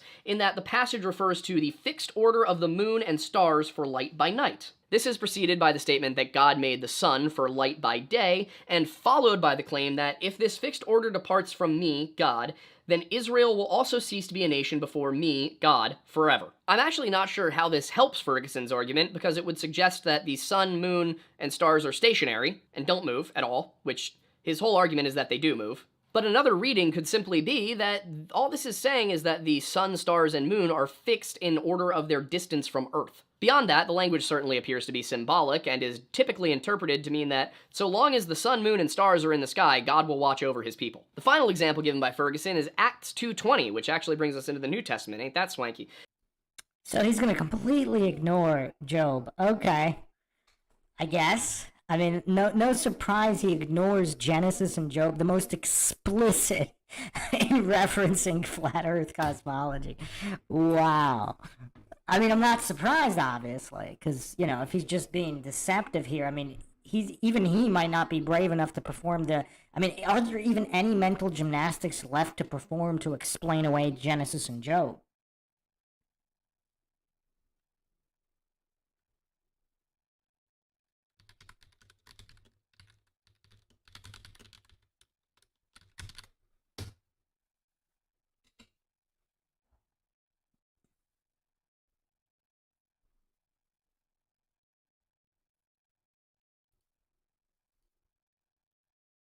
In which Peter references a prophecy given by the prophet Joel about the coming of the end times. It's predicted that the sun will be turned into darkness and the moon into blood before the great and glorious day of the Lord comes. But this, of course, is in the context of blood, fire, and vapor of smoke on the earth. Put together, much like in one of the verses we looked at earlier, this sounds a lot like a combination of a lunar eclipse and a volcanic eruption. And it sounds nothing at all like proof of a flat, stationary Earth. Why do I say it looks like a lunar eclipse and a volcanic eruption? Well, lunar eclipses make the moon appear to be red, and volcanic eruptions would certainly cause blood, fire, and vapor of smoke. And the ash would likely block out the sun, so the sun would be darkened. Alternatively, because if the ash were blocking out the sun, it would probably also block out the moon, another possibility would be that there's a solar eclipse, then a lunar eclipse, then a volcanic eruption, which, if that happened, I actually would assume where the end times were coming. I mean, the weekend before this video came out, there was a solar eclipse where absolutely nothing happened and everyone assumed the end times were coming. How does he know nothing happened? How does the goof know nothing happened anywhere in the world? I mean, obviously, we're not going to go into the Antarctica anomalies and all of that, but yeah, I mean, the goof just just magically knows nothing happened. Well, not everyone, but probably the same people who are mad at me for this video. As I previously stated, Ferguson was advertising a booklet which claimed that he had 400 Bible verses which, quote-unquote, condemned globe theory. But if these are the ones that he chose to use for his advertisement, I'm confident that the other 384 are no more convincing. As I investigated He's confident without checking. I mean, even a Sunday school elementary kid knows the Genesis verses of the firmament, waters above, waters below, pillars of the earth. I mean, this is crazy. I mean, the goof doesn't even know them offhand, and he's actually a Bible scholar?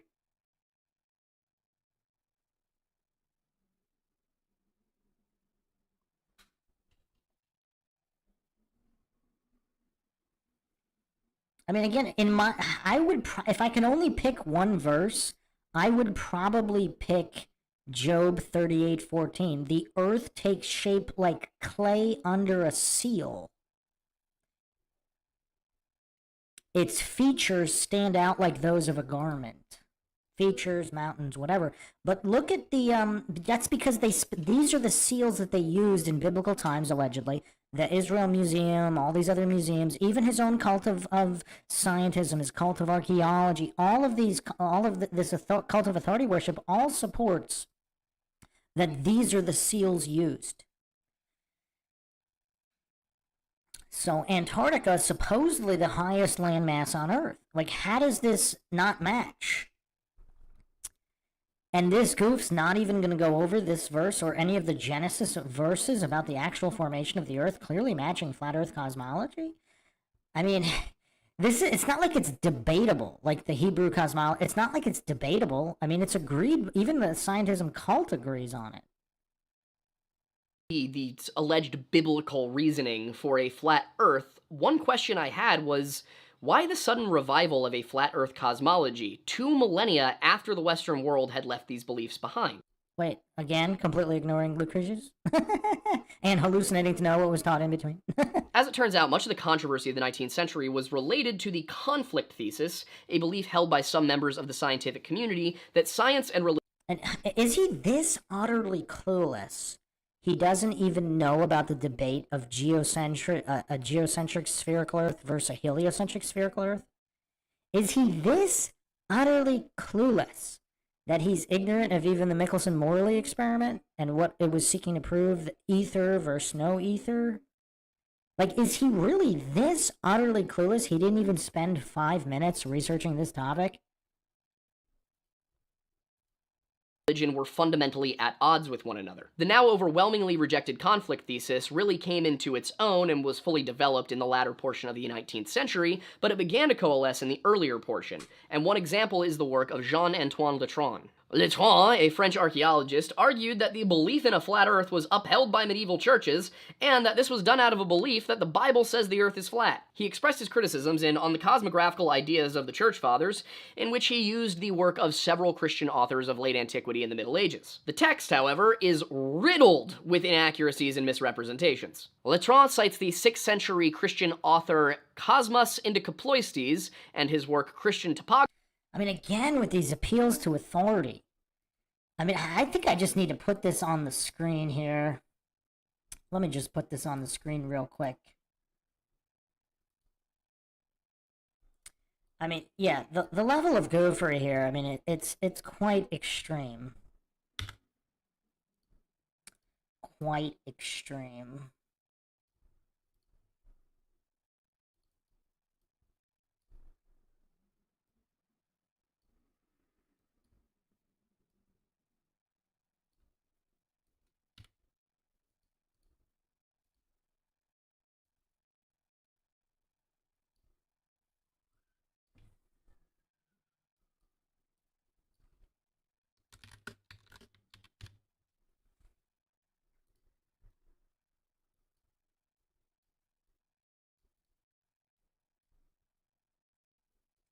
I mean, can anybody tell me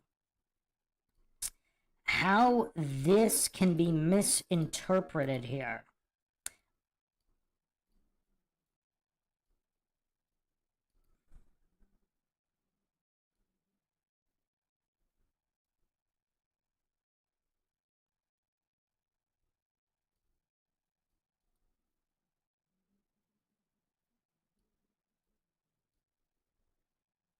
I mean, I don't know. I mean, he avoided this verse like the plague, as well as all of Genesis.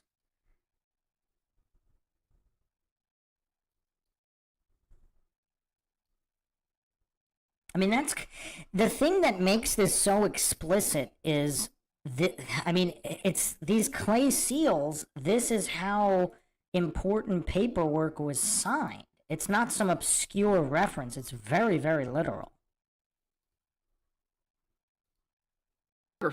As evidence that the early church, that the medieval church even, believed in a flat earth. But the problem is, he fails to recognize that Christian topography was never really accepted by the church. It was never popular. In reality, Christian topography's flat... Really? Another appeal to popularity? Another appeal to authority? Another... Just any opportunity he has to ignore the false prophets and false teachers warned about in all of these verses in the Bible that I went over earlier. I mean, just wow. Wow. Flat Earth cosmology had very little impact on a church and people who, when educated, firmly believed that the Earth was a sphere. At this point in history, the real subject of debate, as I previously mentioned, was not the shape of the Earth, but its position in the universe. And in a very ironic twist, and whether or not the world spun. Letron actually criticizes Diodorus of Tarsus, Severus of Gabala, and Eusebius of Caesarea for claiming that there was a heaven beyond the heavens. What these men said was that Earth was surrounded by a lower heaven, which is visible, and that beyond that was another heaven, which was larger and not visible. Of course, they were right, considering that the atmosphere forms a visible blue sky above us, and then there is the vast expanse of space beyond it. It's also possible that they were even more right, and that they were talking about everything up through the mesosphere as being the actual visible heavens, and then everything from the mesosphere out into the exosphere being invisible heaven. Would all still be part of Earth's atmosphere, but visible and invisible. In looking at the works of I like how he hallucinates that heavens must have something to do with atmosphere. Like, where did he pull that out of? men like Latron, one could argue that the modern flat Earth movement developed as a response to anti-religious and anti-dogmatic efforts from the scientific community, but it's kind of hard to draw any direct Scientific or scientismic? connections between Latron and Rowbotham. You know, I don't know that Rowbotham ever read Latron, and that's what brings us to the modern contemporary flat Earth movement. Yeah, the goof. I like how the goof completely ignored all of the explicit Bible passages. I'll list them all real quick again for those listening.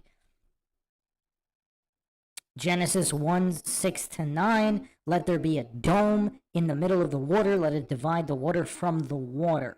God made the dome and divided the water under the dome from the water above the dome. That is how it was, and God called the dome sky.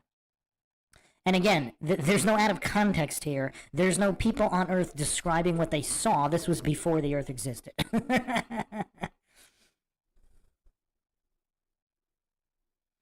1:14-18 goes on to describe all that further, and this is also reaffirmed in 2 Peter 3:5. And of course, the quote on the screen right now, Job 38:14, very, very explicit. He only briefly went over Isaiah 40:22, the circle of the earth, completely ignoring Isaiah 22:18, where the word, he will surely violently turn and toss you like a ball into another country. So clearly there are different words for circles and balls. So again, completely ignoring the most explicit references here.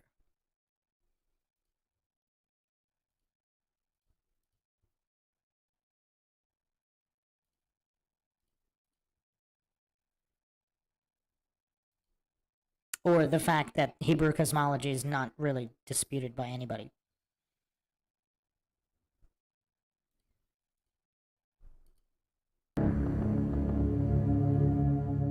Whatever the impetus for the resurgence of flat Earth cosmology was, it did take root within a small and passionate minority, particularly in England, under the leadership of Lady Elizabeth Blunt. So, the work of Rowbotham and the Zetetic astronomers, and then later on Lady Blunt and the work of the Universal Zetetic Society, eventually piqued the interest of a sign maker by the name of Samuel Shenton. And a sign maker back in the 1920s would have been what you would think of as a basic graphic designer for marketing today. This is a person who you would hire to design and create signage. Shenton was born in 1903, and he began to take an interest in the flat Earth idea when he was in his 20s. And as the story goes, Shenton's interest in flat Earth began in the 1920s after he had witnessed the Zeppelin raids over Britain, and he thought, hey, if the Earth is moving 1,000 miles per hour, then in order to travel long distances, why don't we just float an airship way up into the atmosphere, let it stay there as the Earth revolves underneath it, and then when the correct spot is beneath it, we can just lower the ship back down. It will use very little energy, and it will be very efficient and quick. And once he formulated this idea, he started to wonder, hey, why hasn't anybody else thought of this? Why has this not been done? It hasn't been patented. You know, this is really cool. I mean, it's just kind of crazy how he's basically doing everything instead of addressing actual arguments. Of course, he would have to know what an argument is to address it, but... Of course, the reason was that it didn't work with the laws of physics, and engineers knew that the atmosphere moved with the... Which laws of physics, which engineers, which science... I mean, this is, I mean, fallacy. This fallacy stream is really picking up here. The Earth. Shenton, however, was unwilling to believe that he simply didn't understand the laws of physics and instead decided there must be some grand conspiracy. And after reading Rowbotham's Zetetic Astronomy, he was convinced that the man was onto something. However, Shenton felt that the Zetetic societies didn't really focus enough on science, that yes, they were right about the scriptures, but that wasn't going to be enough to convince the scientific community. They needed to use practical science. Shenton then undertook to create his own version of the flat Earth cosmology, which still had a flat disk with the North Pole at the center and an ice wall at the edges, the sun 3,000 miles above the Earth's surface, and then a few more things. He had to address a few things, like eclipses and the seasons, which the previous models just... This actually, I mean, in terms of, okay, I don't want to call this the worst flat Earth video, although it might be, because he actually failed to address anything. I mean, did he actually address any arguments? Did he address any of the explicit Bible verses? I mean, he didn't actually address anything. I mean, it's kind of weird, because at least in other videos, at least they try to address, right? It's like he didn't even try to address any actual arguments. Didn't do. In order to do this, he posited that the sun cast a narrow beam of light, more like a flashlight than a glowing orb. And along with the moon, it rotated in circles which varied in size throughout the year, which accounted for the seasons. Summer in the northern hemisphere. He's basically going over what random people believe, but he's not actually going into anything scientific. He hasn't even mentioned the scientific method a single time. Would mean a smaller circle, and summer in the southern hemisphere would mean a larger circle. The sun, according to Shenton, was 32 miles in diameter, as was the moon, but the difference between his and Rowbotham's cosmology was that the moon was 450 miles closer, which could account for eclipses. At least for solar eclipses. However, this doesn't make any mathematical sense, because if the moon and the sun are the same size, but the moon is closer to the Earth than the sun is, then the moon should appear, in this case with the numbers given, 15% larger, not the same size. Nevertheless, Shenton... If he actually extends that logic to the coincidence that the sun is the perfect amount larger and further to line up to the degree during an eclipse, but he'll obviously avoid that like the plague as well.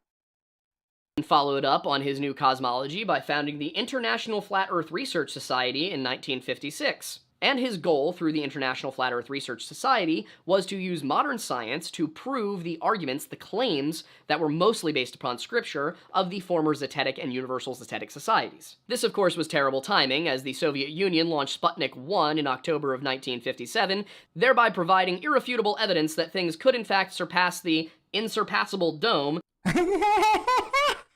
Wow, that was an impressive stack there. Irrefutable evidence as if it actually did surpass the dome. I mean, how does anybody even verify exactly where Sputnik went or how high? And he calls it irrefutable, so he doesn't know what the word irrefutable means? I mean, obviously they send stuff up somewhere, right? There's video, they're sending something up somewhere. How is this irrefutable evidence of a penetration of the dome? I mean, wow, this guy's going full vegetable. Shenton said was described by the Bible. Of course, the response from the International Flat Earth Research Society was not to, pack it in, revise, or attempt their own launch to prove that there was some sort of lie going on, but rather to say that Sputnik wasn't actually in low Earth orbit, it was just rounding around in circles over top of the Earth. It did somewhat help the Flat Earth cause that Sputnik 1 was not equipped with a camera, but a few years later, the Tyros 1 satellite was, and it took a picture of the planet from space. Okay, wow. I mean, we're dealing with a lot of mental disability here. So, first of all, I mean, okay. So, I actually will be addressing... a major argument on CGI, green screen, blue screen, all that stuff. Basically, they had special effects technology for film in the 1890s. Now, it wasn't advanced, but it doesn't need to be advanced. I mean, I'll just put up a real quick image here. I don't know if I did this in a previous podcast, but I'll just put this up here, and I wonder if anybody in the chat, we're gonna quiz the chat right now. So this is the movie The Thief of Baghdad. Who knows what year this movie was made? Can anybody guess what year this movie was made without looking it up?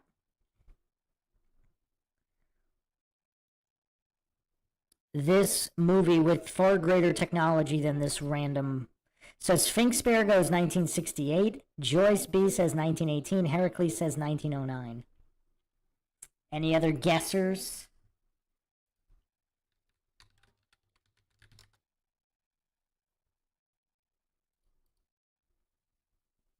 It was actually 1940, and it was the first official use of green screen. Justin Johnson said 38. I'm guessing it might have been filmed in 38, 39. I don't know how long it took them to film it. It was released in 1940. So, it was released in 1940. So, well before the moon missions. I mean, well before. And this is probably the most impressive use, because obviously they actually had they had inferior technologies and airbrushing where they had to airbrush frame by frame. So obviously if you're talking photos, I mean, you know, obviously photos were being touched up, you know, well in the past. But a lot of goofs hallucinate that they didn't have the technology to fake the moon missions because they didn't have any kind of CGI. You don't need computer-generated images to have green screen film technology. The Thief of Baghdad is the name of the movie. And so they had this giant, and I actually haven't watched the movie, but I looked through it briefly. This was probably the first impressive use of special effects in movies. So this was released 1940.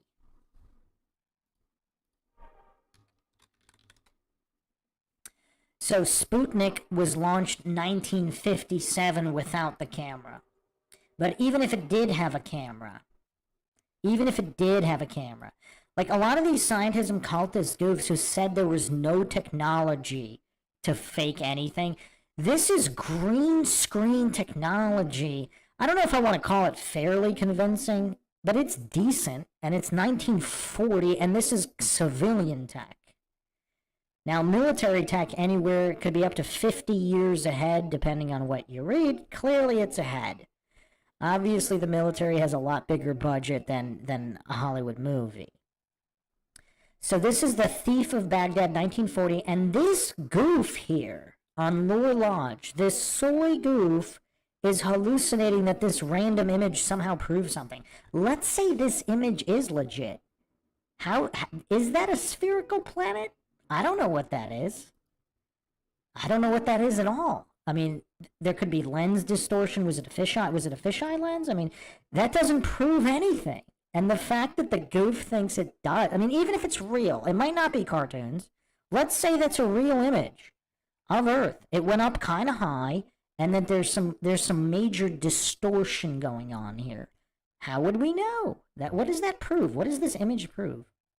It should be mentioned that Tyros 1 was not the first craft to take a picture of Earth from space. In 1946, a captured V-2 rocket was used to do that from within the atmosphere, just at the edge of space, and then another satellite took one a few years before Tyros 1, but it didn't really turn out. So when Tyros 1's images returned to Earth, that was really the first time we got a good glimpse at our planet from orbit. Not from the atmosphere, not a shoddy image, but a How did he verify the height of that, by the way? true picture of the Earth from space. I mean, look at the goof's face. I mean, he's mentally gone, deceitful or not. I mean, this guy is one indoctrinated cultist. It wasn't the whole Earth, though, so Samuel Shenton maintained his stance even with 1961's first orbital flight completed by Yuri Gagarin of the Soviet Union. You might sit there and argue, Alleged flight? hey, well, the Soviets were just lying. They were just trying to freak NATO out, but Al Shepard completed a piloted space flight a month later. Any verification, a claimed flight? Like, what was the path of that? Like, if I go run around my block and I say I ran around the United States, I mean, are you just going to take the word? I mean, what? I have no idea how old this goof is. Mentally, maybe 3? 4? I don't want to insult any 3 or 4-year-olds out there. But yeah, he might be in his 20s. I don't know. I mean, the soy really kind of throws off the aging process. Sometimes in one direction, sometimes in the other. The difference between these two flights was that Yuri was not piloting a spacecraft, he was simply up there for 108 minutes while it went around the planet, whereas Any verification of this? Like, what's going on here? I mean, just the religious regurgitation's getting kind of old. Shepard's Mercury Redstone 3, nicknamed Freedom 7, was piloted but did not actually complete an orbit of the Earth. The United States wasn't all that far behind the USSR, however, and in February of 1962, NASA put astronaut John Glenn into orbit. John Glenn's orbital mission posed a significant problem for Samuel Shenton. NATO and the USSR had now both claimed to have put a man into orbit, so were they both lying? According to Shenton, yes, but by 1968, in the face of mounting photographic evidence from the Voskhod, Molniya, Lunar Orbiter, and Surveyor missions, as well as the ATS and Dodge satellites, like mounting evidence of all those Bigfoot and ghost photos?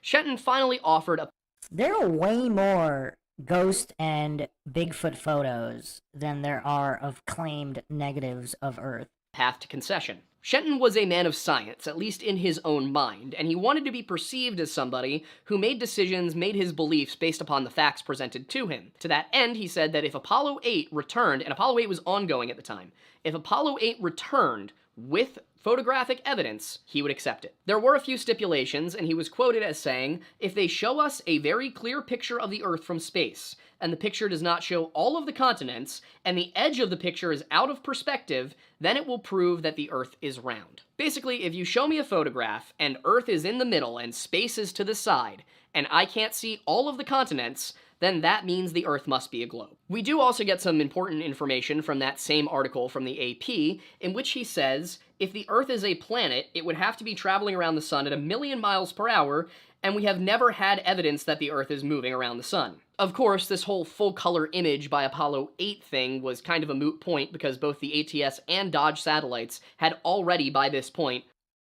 Do those look pear-shaped? I mean, those look like perfect spheres to me.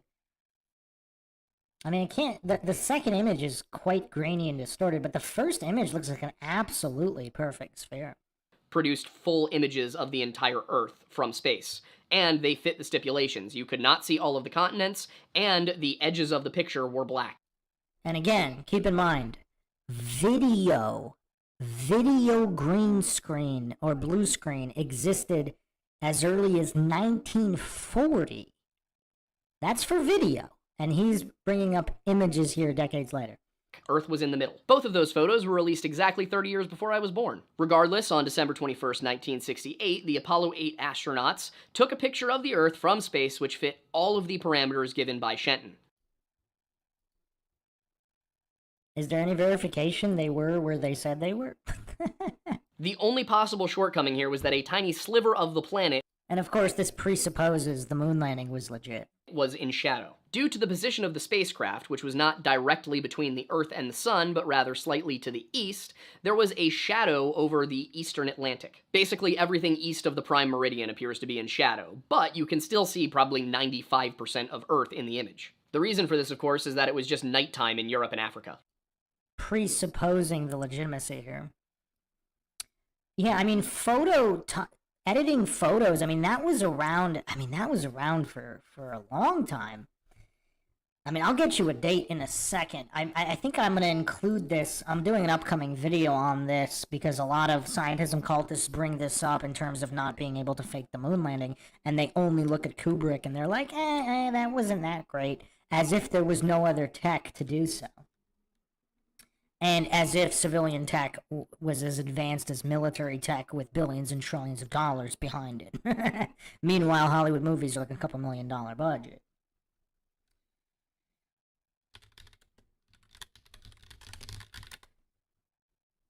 So 1860, there was a photo manipulated in 1860 of politician John Calhoun.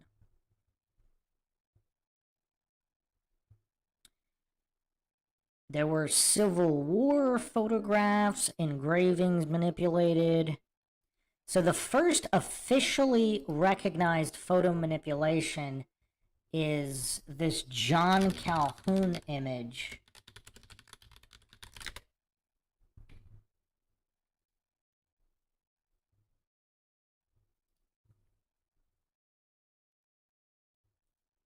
I'll put it on the screen in a second.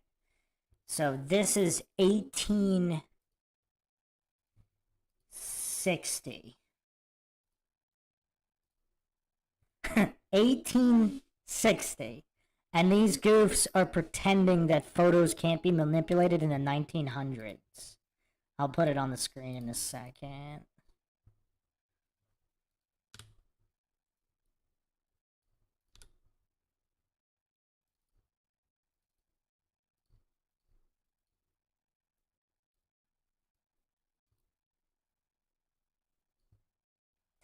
So this is 1860.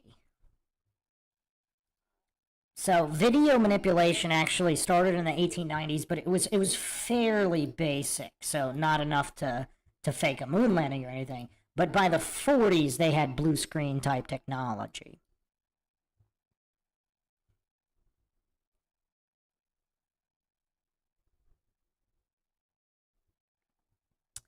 So, yeah, I'm going to be doing a dedicated podcast on the history of all of this as well.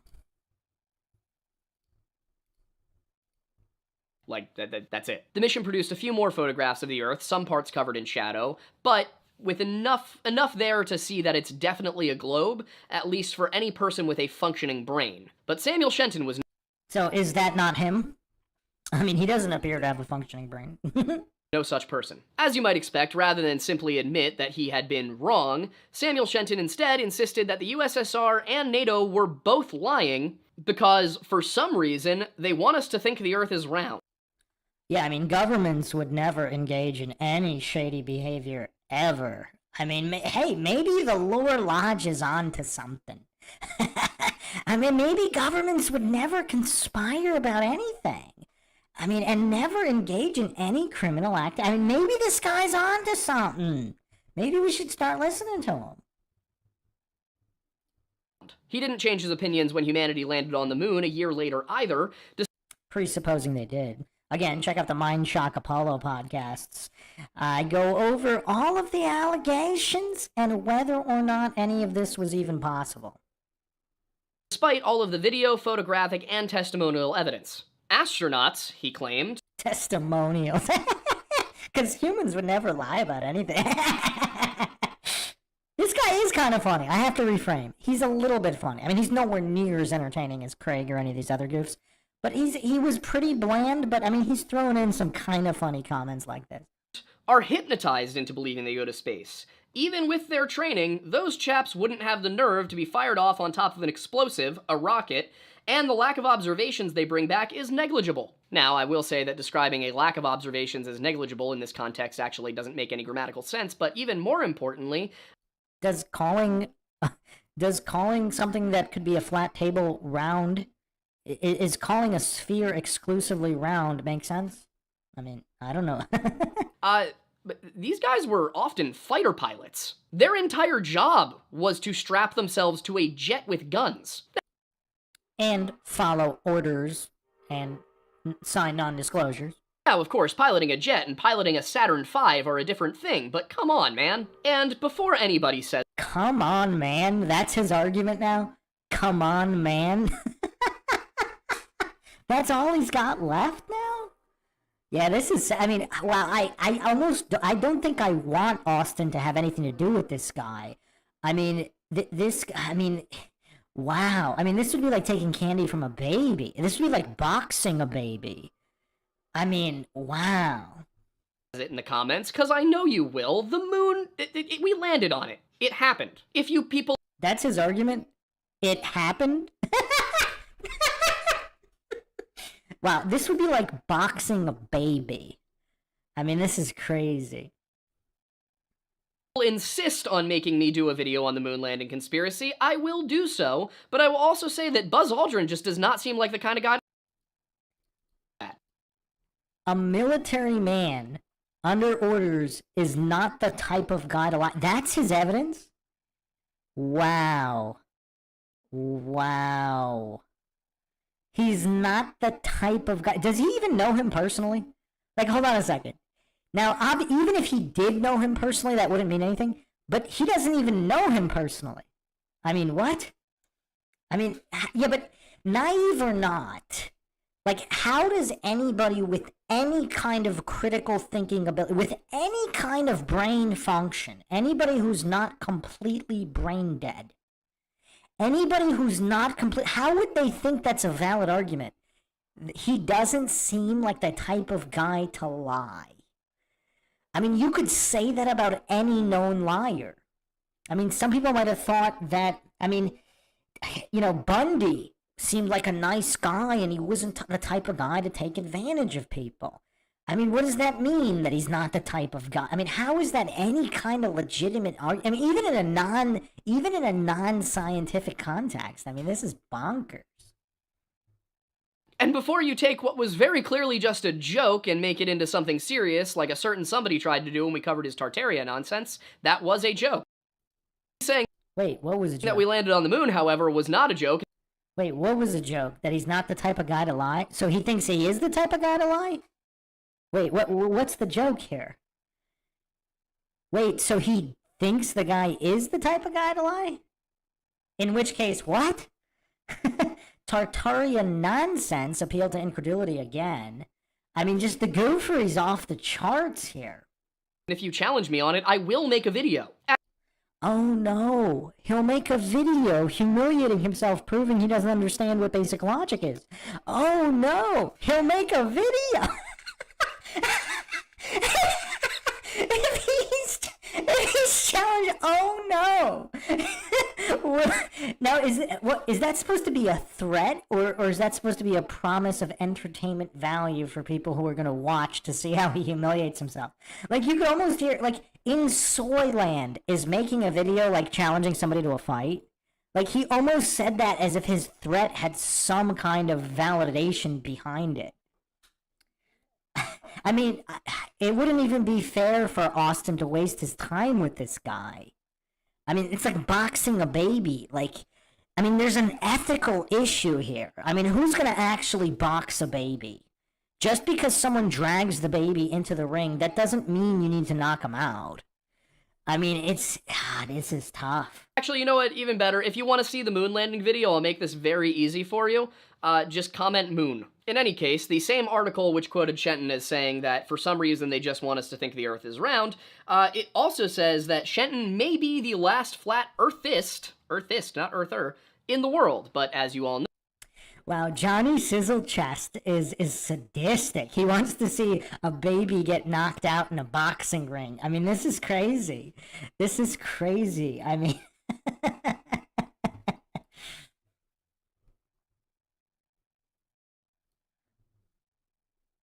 I mean, there has to be ethical considerations here. no, that was wishful thinking. That's because Samuel Shenton was the archetype for the modern flat earther, a man so overconfident in his own intelligence that no amount of evidence could ever sway him. Well, I mean, I have to admit, though, this Lodge Lore goof, his psychological projection seems to be on point. I mean, I don't think there's any amount of evidence that's going to convince this goof that scientism dogma isn't true. He was convinced that his understanding of both theology and science outstripped that of men of the cloth and men of... What does that have to do with anything? And how is he, like, he's hallucinating to know what this guy really believed? I mean, this is just weird. It didn't matter that... I mean, okay, so people in the comments are actually commenting, this guy's got like hundreds of thousands of followers. I mean, who knows if they were all bought or not. But, okay, well, I mean, anti-conspiracy grifters are propped up by the algorithm. I mean, obviously, everybody knows that by now. On, you know, on mainstream social media, so to speak, on the big social media companies, they prop up anti-conspiracy grifters. So that's not surprising, but he might have also paid for a large portion of those. So here's, I mean, yeah, this is all very, very problematic. Because, I mean, obviously the narcissism is off the charts. The soy is off the charts. I mean, the soy is at stratospheric levels here. This guy doesn't appear to comprehend anything. And so, yeah, it's kind of weird. It's kind of weird. AJD, I do have a definitive Tartaria podcast coming up. I've been working on it for a couple of years now. I wanted to make one single video that actually kind of encompassed everything, because I haven't seen one that did that. So I've been working on one. I mean, I've been working on a lot, so kind of takes a little bit of time to get them out. But yeah, this is really, really tough on... So he put out a challenge to flat earthers. So in his narcissistic stupor, he's gonna think he understands what Austin says. I mean, obviously he's not going to, regardless of whether he's a deceiver or not. He's not going to either way. So, I don't know, there's ethical considerations for boxing a baby, isn't there? I mean, it's... he had been proven wrong by his own parameters, or that the overwhelming majority of theologians agreed that the firmament of Genesis 1:7 was never a solid dome. And that's something I want to quickly address. Okay, I'm actually surprised that he's even going to address Genesis, unless he's not going to address Genesis and only the dome, but let's see. The word that appears as firmament in some English Bibles comes from the Hebrew word rakia, and rakia is better translated as expanse or to expand. And also, is Hebrew the original language the Bible was written in?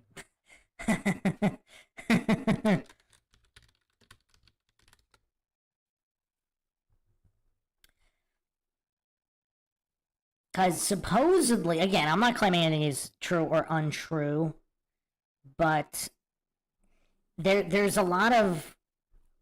quite a lot of contention on what, and not to mention, there could have even been other previous languages, and is the Hebrew even translated correctly? Because there's dispute on that as well. But this goof hallucinates that there's no dispute on any of this. I mean, a lot of issues here. I mean, how can you not feel sorry for this guy, just in general? Imagine having to wake up and be this guy.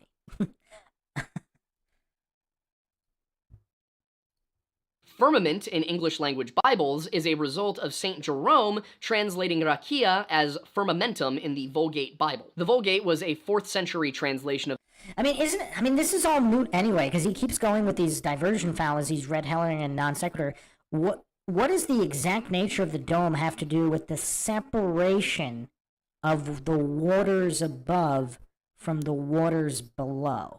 What does this have to do with the separation of the waters, whether it's a physical boundary or some kind of energy or whatever?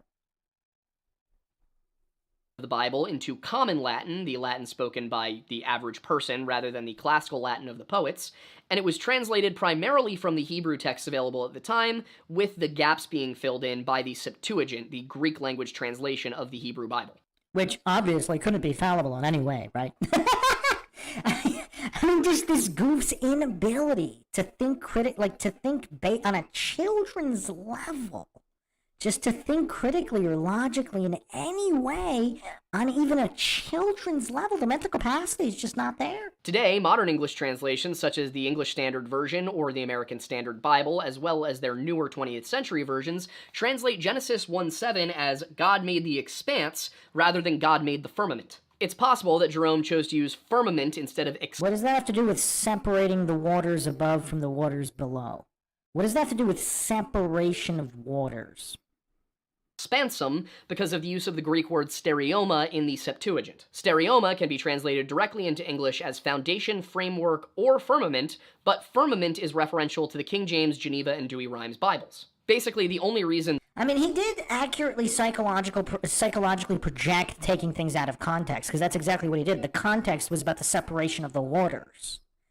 And he's going over and he's just desperately grasping it at these etymological and semantic logical fallacies, and building a house of cards in order to claim those fallacies in the first place, because it's not like all those translations are definitive in the first place, but he's pretending they are, and then using them as a basis. So he didn't even build his house of cards. It's like he didn't even build the house of cards properly.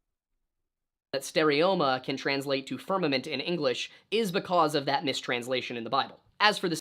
And that was, not only is he hallucinating, that was definitely a mistranslation, but that nothing else could have been a mistranslation, while ignoring the very clear context of the separation of the waters.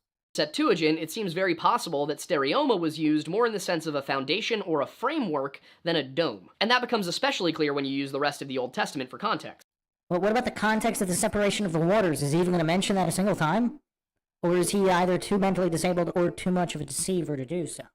And what I mean by that is that when rakia is used throughout I'm still waiting for addressing the context of the separation of the waters. the rest of the Old Testament, it is always used in the verb form to mean to Still waiting. hammer out, to spread out, to stretch out, or basically to expand. And the noun form is never used to mean solid dome structure. What does that have to do with the separation of the waters? Of course, that doesn't mean that the ancient Hebrews perceived of the earth as being a globe. It does appear that they may have perceived of earth as a flat world with a solid heaven above it. May have? Again, this isn't something that's disputed. What does he mean may have? Like, it is very clear what Hebrew cosmology, I mean, this isn't disputed. I mean, it's very clear what the model is. Now, whether it's true or not, I mean, that's a separate matter. But it's very clear what the model is. So, I mean, I guess he's really just deceiving and playing stupid. Like, he's going full vegetable here. Though this is not necessarily what the text itself says, it's just their interpretation of it. Well, clearly that's what it says. We just went over it. And there's really no need in the Old Testament for God to correct that. In an essay that he wrote on the ancient Hebrew cosmology, the late Dr. Michael Heiser wrote, "I'm appalled that people who follow Christ are so easily led astray into embracing beliefs that are demonstrably contrary to reality." Like, is he talking about the globe Earth? Again, in the context of Christianity and the Bible. I'm not talking about what the true model is. But if this guy's not a false teacher of the Bible, if we're just for the sake of argument, if we're assuming the Bible is true, is he talking about people who believe in a heliocentric globe? This level of willful ignorance dishonors God. Yeah, I mean, doing the devil's work and false teachers like this Lore Lodge goof. Is this guy he's referencing also a false teacher, of which there are many? We went over those passages as well. And he was right to do so, because a literalist Yes, Denise, that is what the Bible clearly says, that the firmament separated the waters above from the waters below. And he clearly ignored that context, which he accurately psychologically projected earlier in the video, that everybody that flat earthers take it out of context, while that's exactly what he did. He didn't even mention the waters a single time. Not a single reference to the context of the separation of the waters. interpretation of the Bible is an untenable one, with many verses or chapters being pure allegory or metaphor. I mean, I'll bring up again the one of the most explicit verses you can get. I mean, what is allegorical about Job 38:14? The earth takes shape like clay under a seal. I mean that is technically a metaphor. Its features stand out like those of a garment, but it's a very clear metaphor, very explicitly making the comparison to a clay seal.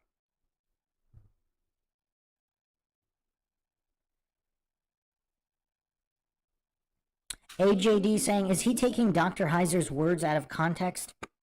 Dr. Heiser took the Bible quote. So is he not even accurately quoting this guy? I wouldn't be surprised.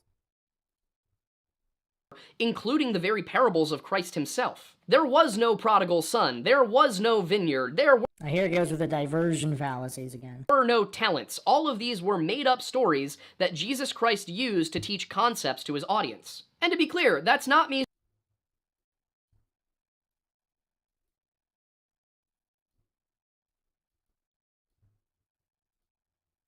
saying that the Bible is a made-up story. I'm saying that in the Bible, Christ told fictional stories. So, as we close out this video, I have to ask the question, how is it that in the... How does he know that Christ told fictional stories?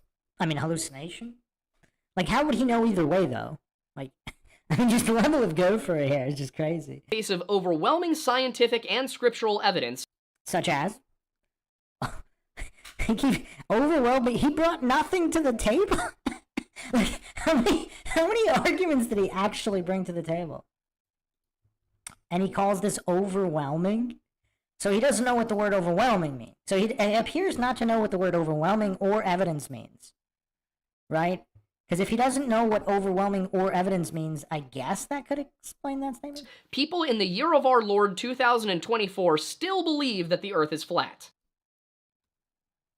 That is what we will be covering next time when we dive into the 21st century and really the internet era of flat Earth belief. Do people want me to actually dissect that video? Because he does have another video on this. I'm sure it's going to be very painful. How did a movement... I mean, even AJD in the chat saying, I don't think Dr. Heiser would have approved of the way this guy's been twisting Bible verses around. I don't think an elementary Sunday school kid would approve, because they have a greater understanding than this alleged scholar. And that was down to, as the LA Times put it, the last flat earthist managed to see such a massive revival with the dawn of the internet. But for today, we're going to leave it right here, giving you the history and the biblical side of things.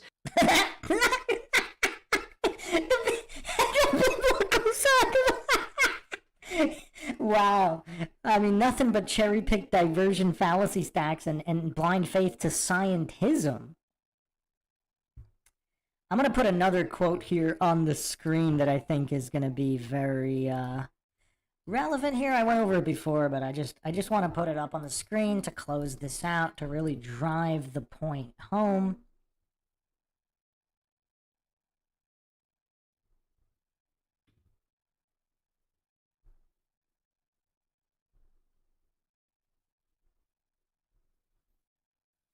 I mean, this is a basic one. Obviously, there's many, but I'll just leave this one here.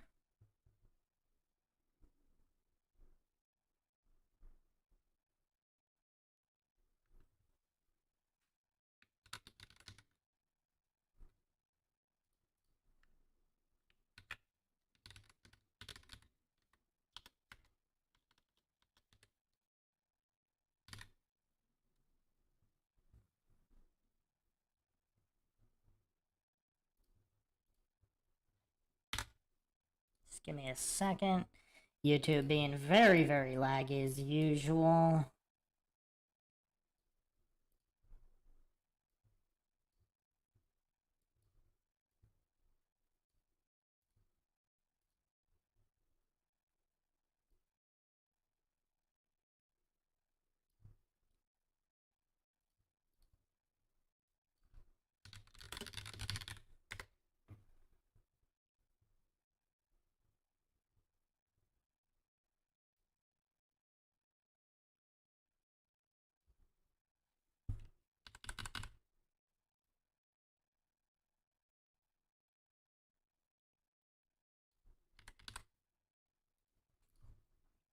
I mean, there's a ton of these, but I'll just leave this one for now.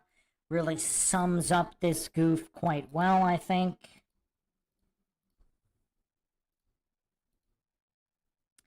Two Peter 2:1.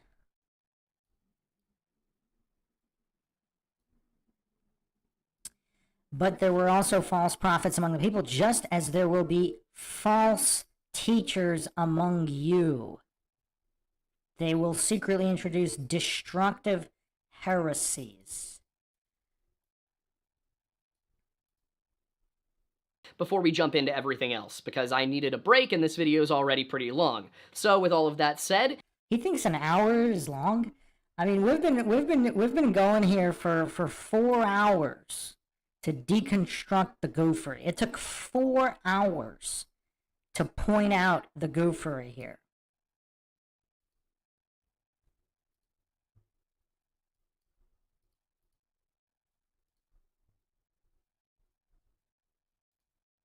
If you want to support what we're doing here at the Lore Lodge, you can subscribe to us on Patreon for just $1 a month, or you can become a member here on YouTube for $5 a month. That will get you access to the returning and revised Drunk Folklore, Drunk History podcast.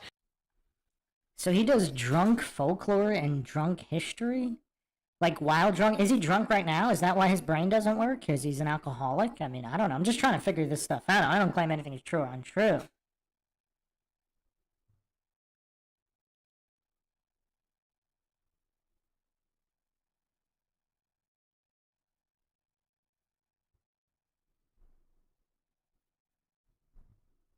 Where once a month, Aiden and I will sit down with a bottle of whiskey and proceed to tell you the most inebriated version of a story.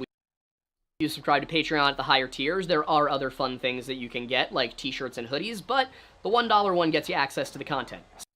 I mean, he definitely needs to tailor the clothes a little better so we don't have to use these censors. I mean, he needs to... I mean, maybe Steven Seagal can give him some fashion advice, possibly. Speaking of content, you can get more of that here on the Lore Lodge, where we of course have our entire catalog of videos, but also our live show, the Lore Lads, which is live Sunday nights at 7 p.m. Eastern Time. We also have several under channels under the Redacted Media banner, those being the Weird Bible Podcast, the History Hut, and my personal channel, Aiden Mattis. We have a couple of other ones that will have some new content coming to. I mean, is most of this, like, educational value in how to be a deceiver? How to be a false teacher? I mean, is that what he's teaching? I mean, that would actually make sense, I guess, kind of. I mean, wow. What a goof. What a goof. So, that'll be it for now. I mean, do you guys want me to go over his other Flat Earth video? It's gonna be painful. I think that one's a lot longer than this one. The Lore Lads talk about Flat Earth. I mean, wow, Justin Johnson saying, yeah. It's going to be painful. Like, man, it's going to be really, really painful. But if you guys want it, I'll do it. This one was more painful than I thought. I thought he was going to be an average goof. Yes, soy lads, the soy lads. I don't know, maybe the other guys on the podcast aren't as soy-infused as he is. Wow, you guys, wow. I mean, yeah, this is tough stuff. This is tough stuff. Yeah, I probably will have to split it up. I mean, there's only so much goofery I can handle. I mean, just look at the Michael Knowles debate. I mean, I am a mere mortal. I am just a mere mortal. There is only so much goofery that I can handle. And I'm still in the middle of quite a few logical analyses, so. But hope everybody enjoyed another edition of the MINDSHOCK podcast. If you want to help support the podcast, you can donate to our PayPal. Just check the link in the description. Like and share Twitter, Facebook, Reddit, Patreon. You can also be a member right here. Questions, comments, theories, thoughts, suggestions, rebuttals, debunkings of any kind. Leave them in the comment section. Thanks again, everybody, for joining us. It was definitely an interesting and entertaining one. This is Bruce McGuire signing off. Catch you guys next time.